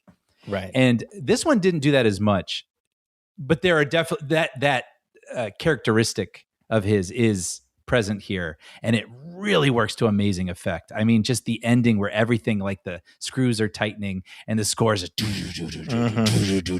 you just feel your body getting tense, and you're waiting for that release, and it works so beautifully. Well, spoiler, if I'll say, going back to, yes, the gods aspect is up for interpretation, but there are fantastical things happening in this movie. That's right. Right. And one of the things that I loved, which is just the perfect way for Nolan to interpret this, but it's still fantastical, is Hades. Yeah. Oh, yeah. I loved it. It was such a brilliant, instead of having him go through some sort of cave and there's like flames and a river and, you know, like whatever, just these sort of shadowy people slowly emerging from this like soil. I thought that was executed so well, and that the dead can't speak unless they put the blood in their mouths, and that's what gives them the ability to speak. Maybe that's from the story, I don't know, but it was just the right amount of, maybe that's it. Some fantasy just gets a little too away from my fingertips for me to buy into it. Right. So Nolan is the perfect guy to bring this story to me, where I can wrap my arms around it, but it is still fantastical. Right. And it just really hit a sweet spot for me. And that scene, I think, is the perfect example of that. I don't know. What about for you? It is funny that Nolan sort of gets pegged as like the realism guy, right? Mm-hmm. When you look at, like, he made Interstellar, he made Inception. Yeah. You know, these are hard sci-fi, hard fantasy stories, right? Mm-hmm. And so I think it's just sort of like a general aesthetic that he embodies that people sort of be like, oh, realism. It's like, yeah, but he makes fantasy films, you know? That's a key word that you just said, aesthetic. Yeah. It says realism aesthetic for, like you said, hard sci-fi concepts. Yeah. Well, and yeah, to your point, right? You look at like the Odyssey, right? And you can imagine the sort of Lord of the Rings-esque version. Mm-hmm. And Nolan goes in a different way. And I think the project ends up richer as a result because it's more reflective of his sensibilities, and it stands apart. And kind of what we're alluding to, I think the fantasy elements all are in service of the journey of the character, right? And this is where I think it differs tonally from the original story, in that the original story is sort of vignette-y, mm-hmm. you know, whereas here we're we're foregrounding. We already know kind of where Odysseus ends up because we're doing the usual, you know, Nolan jumping around thing. Mm-hmm. And so I think that frames the story in a way where as we're jumping around in time, we have the ballast of like, we know where, you know, what the present is, mm-hmm. where he's on the island with Calypso. Mm-hmm. I think that helps, you know? Yeah, I haven't read a lot of other people's takes on this, but I did see someone say, okay, well, the time jumping stuff worked, but maybe it's time for him to retire that. And I was like, he can retire it. You know, yes, that's who like he him is. to cut off his hand, you know? I agreed. I mean, yeah, but I was like, well, as long as it's working, why? Yeah. Like I didn't find it to be a gimmick. No. I found it very effective. Yeah, I think that Nolan doesn't think linearly. I think that's reflected in the stories he tells. Mm-hmm. Right? Going from Memento to now, every one of these, well, I mean, not so much the Dark Knight sequels, but even Batman Begins jumps back and forth in time. Mm-hmm. I think that's just how he views stories. Yeah. You know, and so in a way, by eschewing linearity, he's able to have the various portions of the story pay off each other in a much more meaningful way. Mm-hmm. Just as Oppenheimer ended exactly where it needed to in the way it needed to, I feel the same way about this. Mm-hmm. And by the way, Oppenheimer and the Odyssey are like it's a hell of a double feature, because they're both telling kind of the same story. Yeah, that's true. Yeah, you know. Yeah, remarkable. Like, what a weird sentence to say, but it's true. Yeah, yeah. You know. Yeah, a man's tortured soul. Yeah, sort of reckoning with the aftermath of what he instigated. Mm-hmm. You know. Which I liked because, again, not being super familiar with this story, when the Trojan horse is dragged in, you know, mm-hmm. through the walls, it's funny because that was amazing too. I mean, the verisimilitude and whatever you want, realism, whatever you want to say about Nolan, just making it look like, yeah, you need like hundreds of dudes and ropes. Oh, and before you proceed, I just want to say one thing. Watching the movie, you see the half-buried horse, and just instinctually, I know you know where this is headed. Yep. I'm like, looks like Planet of the Apes. Yeah. Just a fleeting thought. And then you send me a clip from an interview. I did not convey that thought to you. You send me a clip from an interview. He's like, yeah, I was thinking kind of like Planet of the Apes. I'm like, son of a bitch. You did it. You crazy son of a bitch. You did it. Sorry, go on. Oh, the second I saw that, I was like, Zachy! Just sent it to you. And that was an idea he had since the early Troy. 2000s. Yeah, when he was developing Troy, which is kind of cool. It makes sense. He was like, wow, that's something. And it just never left his mind. But yeah, I love seeing, you know, you watch movies and you can imagine it's like, yeah, we get 30 guys and they push the horse through the walls. And it's like, no, that would be really hard. There's like a lot of human beings inside that thing. Like, this thing is going to be heavy. And I thought they conveyed really well, just, no, this is like a real task getting this thing inside. But as I was watching it, that sequence and the men leaving the horse and sneaking through Troy as it sleeps, I was like, man, this is brilliant. How clever. Like I was sort of taken with it. Like, wow, what a great idea. But I like then you see them sack Troy and it's horrifying. Yeah. It's awful. Like assaulting women and just pillaging and murdering and whatever. And so I was a little surprised, like, oh, this reminds me of Troy. It's not shown as this like accomplishment. And then that winds up being what the movie is about. That is Odysseus when he's reckoning with things at the end, why he resisted going home for so long. It's like, that's right. Am I the man who left this place? Like, who am I? Do I even like who I am anymore? Should I come home? Like, I just found that so rich and understandable, relatable in this fantastic tale, you know? Yeah, for Odysseus, having come up with the idea of the horse is the equivalent of Oppenheimer. Yes, detonating the bomb. You know, like perfect. And that's the way the movies frame it. Like this is like history. There is before and there is after. Yeah, it's about the spiritual toll that he's carrying, and that's right. You know, it is interesting. You know, the Cyclops is first of all freaking scary looking, amazing, right? Amazing. Like I mean, it's like you go into the movie, you kind of have a sense of what a Cyclops is going to look like. Yes, and they're like, no, we're going to give you some nightmares. You know what I liked too? Having the eye sideways. Yep.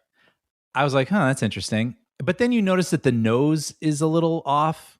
It's like, no, yeah, this guy's face is just kind of messed up, and that explains why he has one eye. You know, that's right. Like he had to think through, like, well, why? Why is his face this way?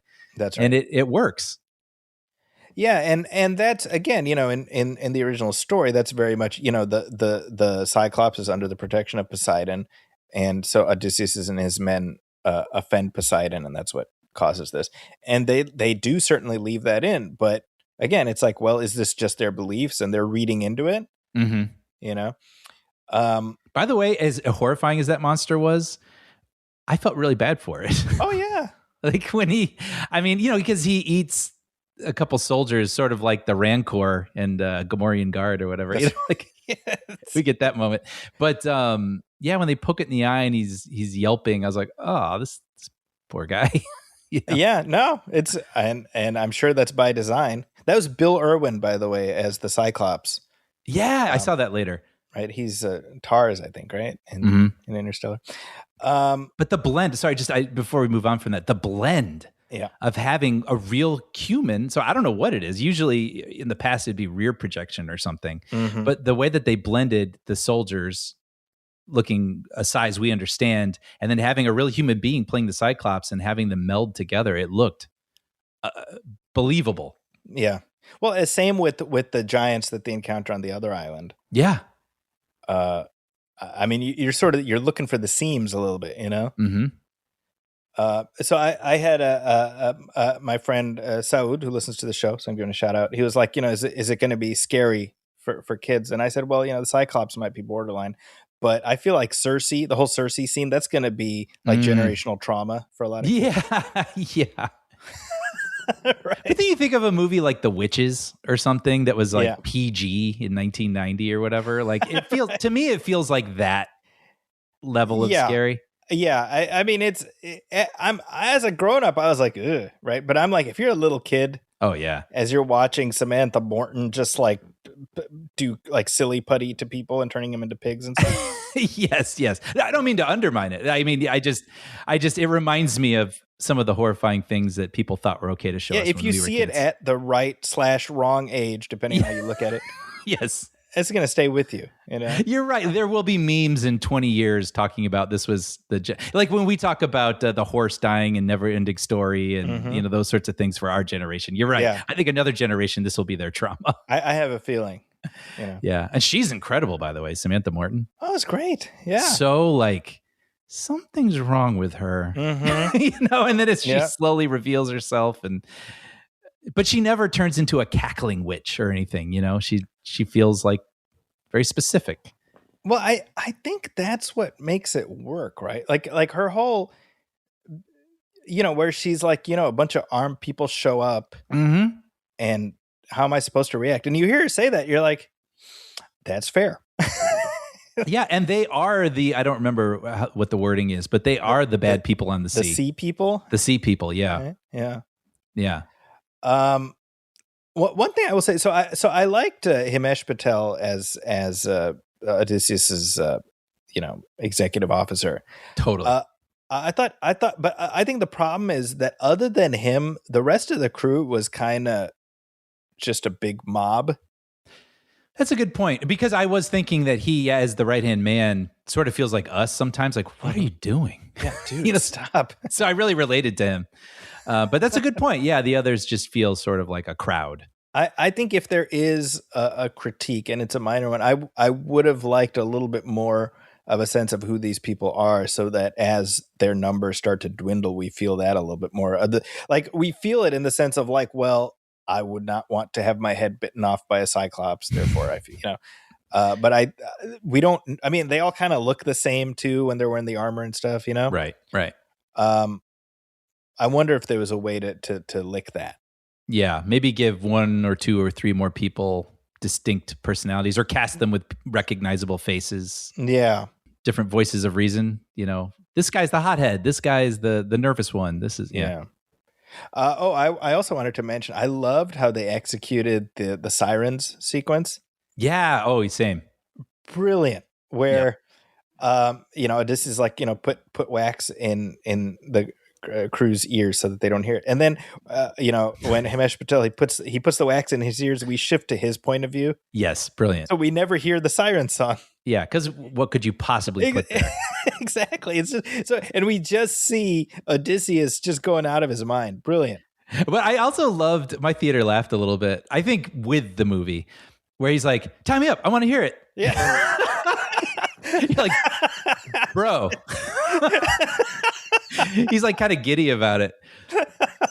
But then I did love that we couldn't hear it, but we're watching the reaction on his face. Like, this is the worst possible thing you could hear. Like, you think these beautiful women singing this song, it may be difficult to resist, but yeah, I want to hear it too. I'm kind of, what could that possibly be? But seeing that it ends up being sort of a nightmare for him to hear, is really cool to watch. Yeah.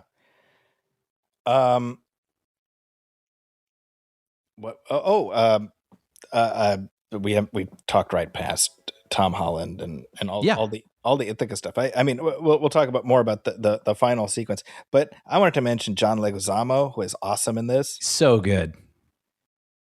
Just essential, Yeah, like immediately has this persona or something where you're like, okay, I'm with this guy. Mm-hmm. Yeah, that's right. And they do the thing where the faithful dog is waiting for his master to come home. Which I knew because of you, because of the Troy commentary, yes. Just breaks your heart. Oh, dude, if you could have heard my theater just when the tail wagged. Oh. Wait, can I ask real quick? Because you were in a theater full of critics. I mean, what was the energy like in the room? The crowd was silent throughout the movie, and then the credits come up, and it was just the whole room, went into applause. Mm-hmm. It was a great experience. I mean, they were enraptured, That's great. It was funny because it was very similar to when I watched Interstellar recently, about a year or so ago, where nobody wanted to get up to go to the bathroom. Mm-hmm. With Interstellar, I said this before, where I remember after the water planet and McConaughey watches the video from his kids and he's crying, Mm-hmm. After that scene, people started getting up to go to the bathroom. Yeah, it was like this understanding, like, no, we need to see that scene. Yeah. This one, it's a long movie, so I admired the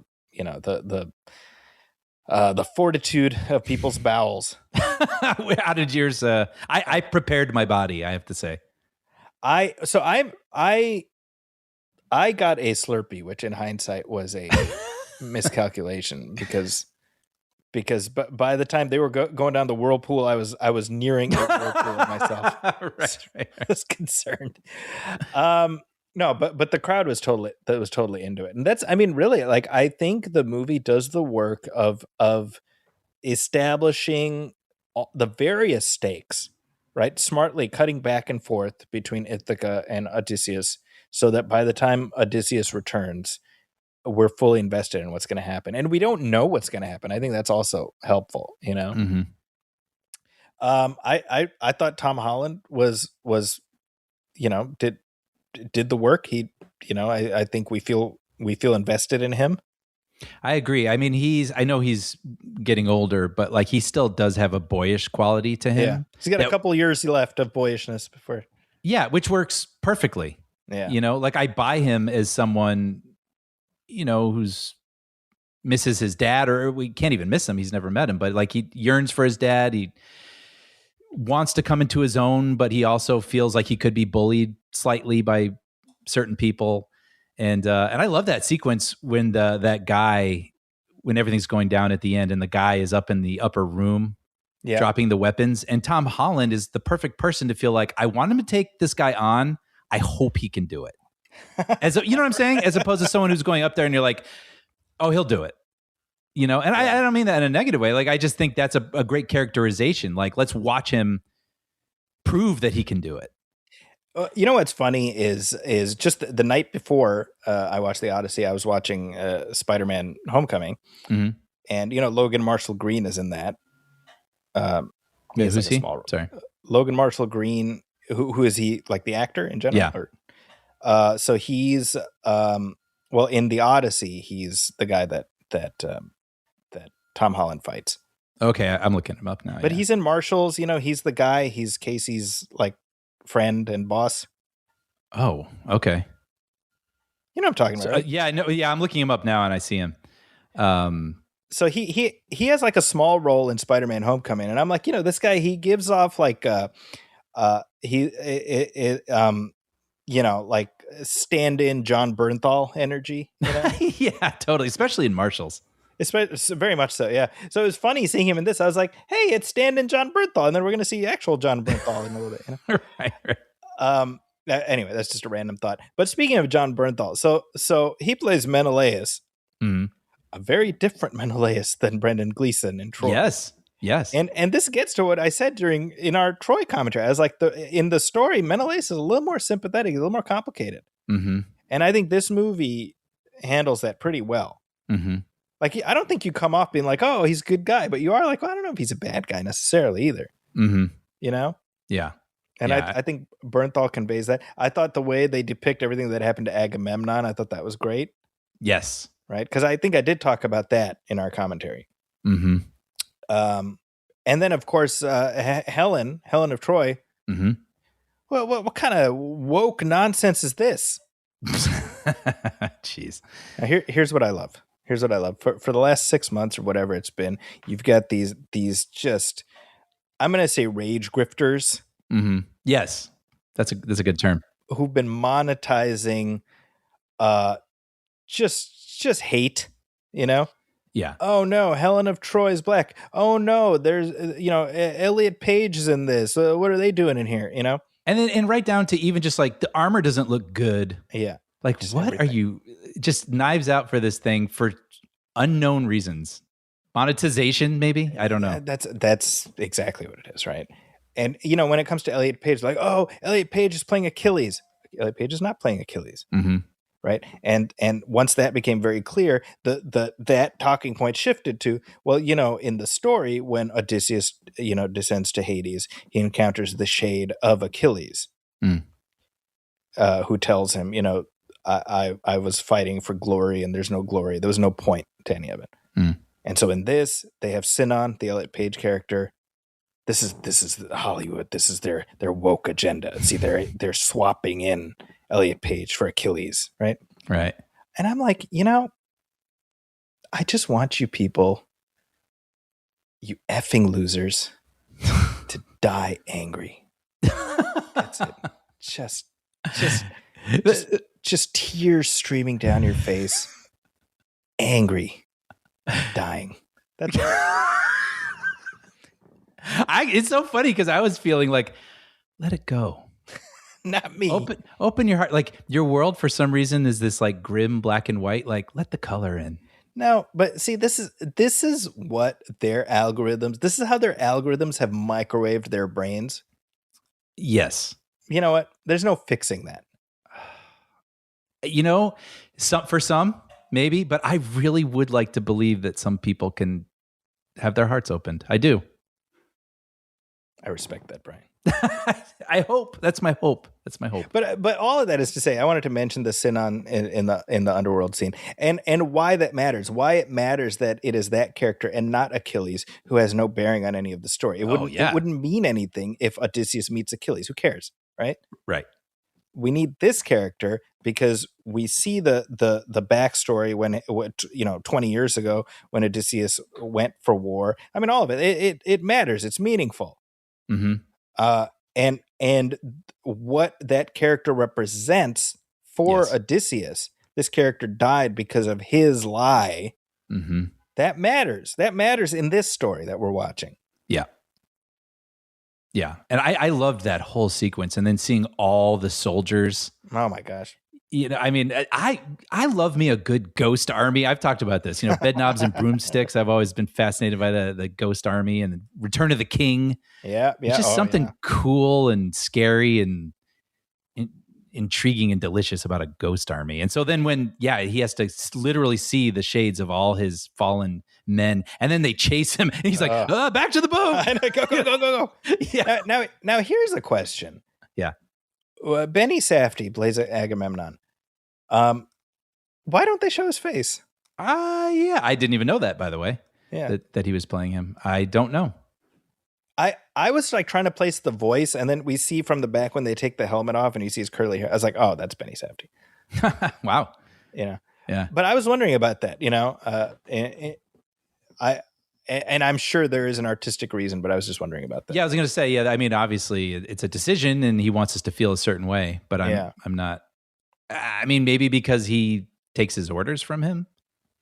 Right. So I possibly by making Agamemnon like a faceless presence, it puts the onus more on Odysseus. Yeah. Right. That this is a thing he did. You can't pawn it off on, well, I did it because that guy, the king ordered me to, that type of thing. Yeah. Yeah. That makes sense. Real quick before we get to the ending. Yeah. And the suitors, I know you wanted to talk about that. I do want to say, before I forget, going back to Zendaya and the Athena thing, and it could be in his head or whatever. I was so struck by that moment during the sacking of Troy where she's in those soldiers' arms and they're going to put the sword, cut her head off. Right. And I was like, wait, what? I don't understand. And then when you see her statue get beheaded, I was like, brilliant. Yeah. Brilliant. Mm-hmm. And just whatever she is, whatever she means to Odysseus, that's what that is. That right, exactly. Because that when we see her for real in Troy, what is that a real person who Odysseus witnessed being killed? Mm-hmm. Well, and because they say you don't know when you entertain strangers who could be a god and who isn't, right? Yeah. I mean, I think all of that worked. Actually, and while we're talking about the gods, I wanted to mention Calypso because we haven't really talked about Charlize Theron. Yeah. I think my only complaint is I would have liked more of her and just have a greater sense of her connection to Odysseus and why she has kept him there. They mentioned that she fell in love with him. Yeah. And I want to know how I can sign up for a situation like that. Yeah. 7 years on an island with Charlize Theron. Don't threaten me with a good time, right? No, I'm with you. It's you sort of have to process it yourself a little bit. Yeah. The movie doesn't sort of, it's just very matter of fact, and we're already caught up in what's happened. Like it's just being told to us. Yeah, I mean, basically, if you construct the timeline, we have we have the sacking of Troy. Odysseus leaves. He has one shitty year. Mm-hmm. It's just the worst year any person can have, and then he has 7 years on an island with Charlize Theron, right? Which he viewed as torture.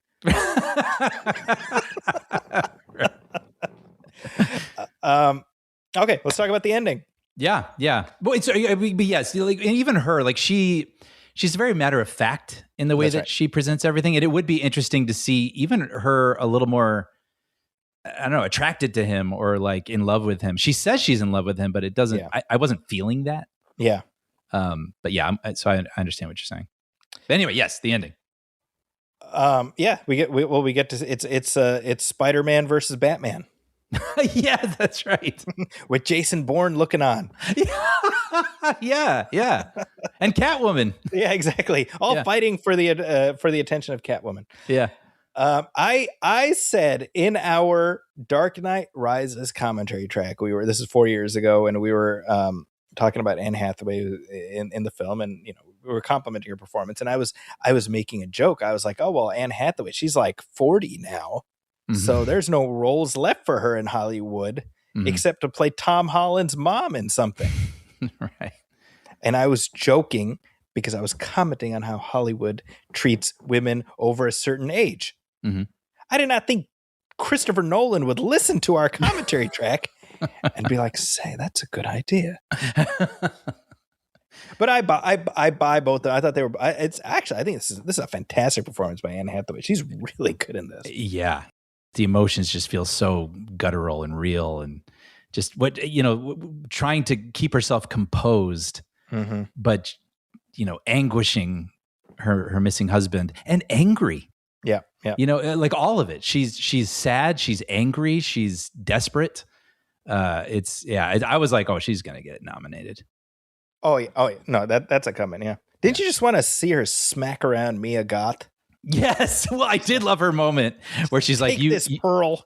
Yeah, right. But I did like, she's like, yeah, your place is down there, and she shuts the That's how you do it. Yeah, that was great.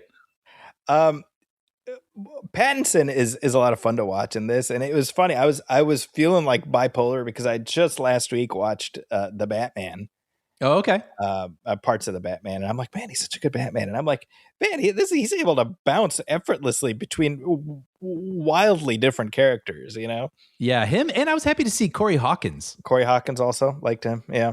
For me, the first time I saw him was when he played Dr. Dre in Straight Outta Compton. And I just thought he made such an impression, and I haven't seen him a lot, and I liked the two of them just being these douchebags. Like you just so badly want to see them get their comeuppance. You want their uppance to happen. So yeah, well, I like I said earlier, there's nothing like the sound of Odysseus just letting arrows fly. Yes. What was so the whole? I mean, this is the thing, right? Where I know the story, right, broadly, so I know where it culminates. But I like how even still, I was like, what's going to happen, right? I think that's the real trick. Well, that's the thing, right? And that's what I was alluding to earlier was when Odysseus is dressed up like the beggar, and he goes into the place, and then I think it was Pattinson like spits, or maybe it was Corey Hawkins spits into the bowl. Yeah, Corey Hawkins. And so I was like ready for him to go all Schwarzenegger. And like, oh yeah, and then like take the robe off, and then just like pull out his lightsaber and just hack everybody down. Like that's what I was expecting, and I wanted that. But but then it just keeps going and going. I'm like, where are we going with this? I know it's going somewhere, and this is what the story is. But I mean, this is a total righteous vengeance situation. Yes, oh totally. But like, I thought you could have had that big moment there, and maybe a modern story would have. But it is so much more satisfying where it goes. I know. I mean, because it's not even just like then he gets this nice reunion with Penelope. It's like he gets to really spill his soul in a unique way to her before it's revealed. And her just finally just giving up but setting up that unique, challenge for the suitors to have to complete. And it's just so satisfying. Yeah, I mean, well, I think one of the great applause moments, if I had been with a more applaud centric crowd, is when Corey Hawkins goes, "You're Odysseus," arrow in the throat. Dude, my theater erupted.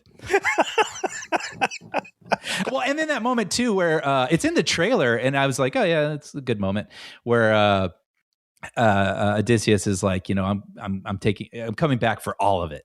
Or whatever he says. But in this screening with all of the context, and he's like, I'm here for all of it. My theater just went, yes! Because we knew something amazing was about to happen. He is just launching arrows left, right, and center. Yeah. Yeah. It was very cathartic. And, he's obviously showing great skill, but it wasn't like, The Rock, where he's just he doesn't get scathed, and he is hitting everybody. There's challenge, and he gets pummeled. And then I loved it was so satisfying when Tom Holland is up there and he takes that guy out and he drops the sword down through the hole. You know, and he's got arrows sticking out of his back, and he's fighting everybody off. Oh, amazing! Yeah, I mean, he looked like a pincushion at the end of it. You know. Yeah. I was also, you know, at the climax with Pattinson, I was waiting for the usual thing where he's got his enemy dead to rights and he's like, "You're not worth it," you know? Oh yeah, sure. And I'm like, no, this guy got to die. Yeah. Yeah, that was pretty satisfying. You know what I love too, though, but it wasn't just like some pithy line, then a sword through the chest or something. He like actually gave a message. When you go to hell, yeah, you know, like yeah, that's right. Tell my men. That I will go into exile to honor them. Thank you. Soon. Which is kind of colder and cooler. Yeah. In a way, like I'm going to dispatch you in a second, but you're going to do something for me. Yeah. Yeah. Well, so speaking of Odysseus going to exile, that's a change from the story. Oh, tell me. Because in the story, he returns to Ithaca, he defeats the suitors, he reclaims his throne, the end. And I think Nolan found a more elegant way to end the story. I mean, I was like, because it for a second there, it seems like he's going to die, right? Mm-hmm. And I was like, oh, okay. You know, and I was like, I'm not sure how I feel about that. Mm-hmm. And then, you know, that itself was a misdirect. And then I'm like, you know, to quote Brian, chef's kiss. Yeah, it feels tonally and spiritually right to me. You know, well, especially because by virtue of how he chooses to wrap it up, we end on Odysseus after Troy, or in Troy, to help us understand why he makes the decision he made. Right, he has to pay a cost for what he did. Right, he wouldn't feel right just sitting back on a throne as king. Right, exactly. He's got to atone a little bit. And we've been on enough of a journey with Telemachus where we know this kid has earned it as well. Mm-hmm. He's earned the throne. Right. You know, and that's tricky, you know, because I think the danger is like you don't spend enough time on Telemachus or with Telemachus to see that he himself is just as worthy of admiration or following, you know, but they managed both. Yeah, I wonder if it'd be a circumstance like with Stephen King in The Mist, where he saw the film ending and was like, oh, that was a good idea. Yeah, I actually like that better. If Homer could see this and go, oh, very good. I see what you did.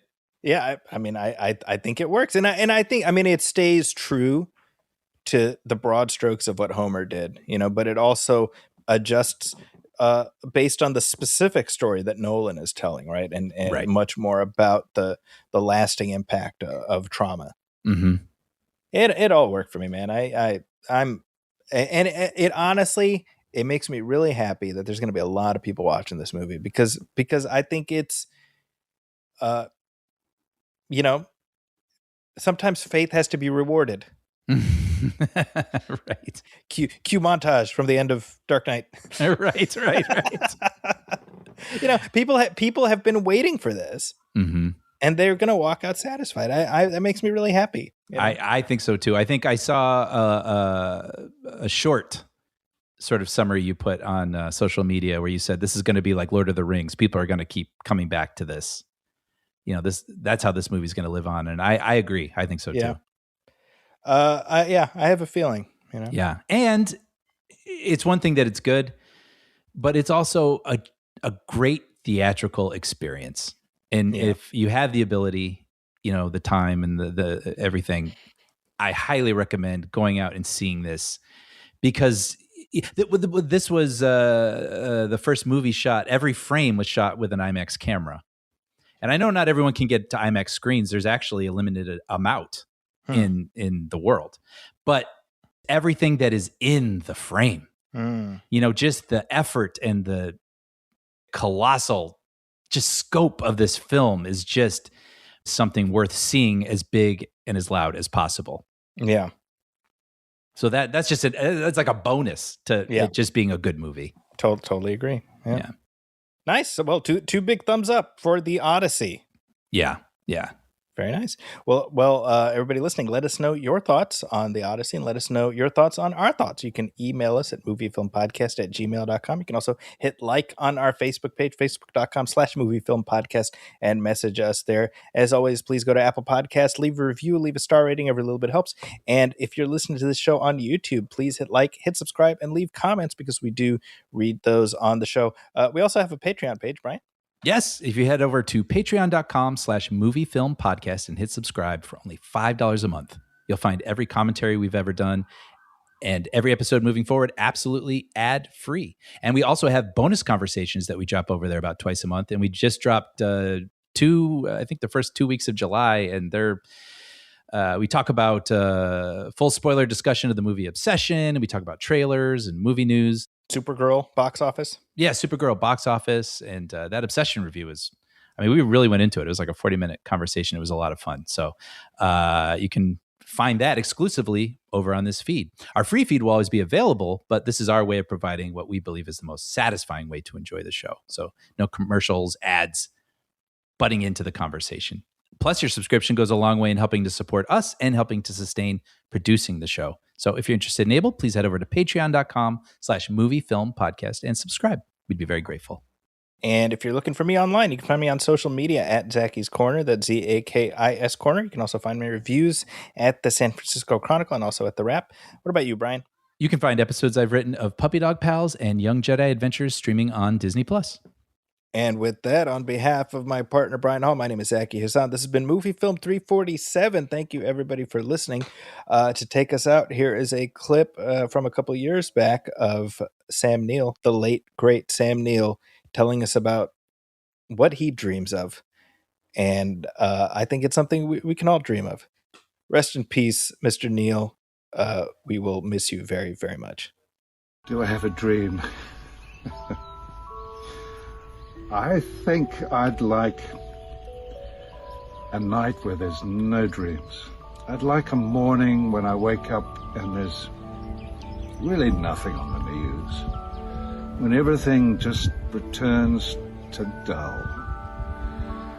And there's nothing to report. And there's no pestilence. And there's no war and there's no aggression and people are just leaving it alone and getting on with each other. Wouldn't that be nice? The surf is 3 foot high today. Chickens are laying in central Ithaca, New Zealand.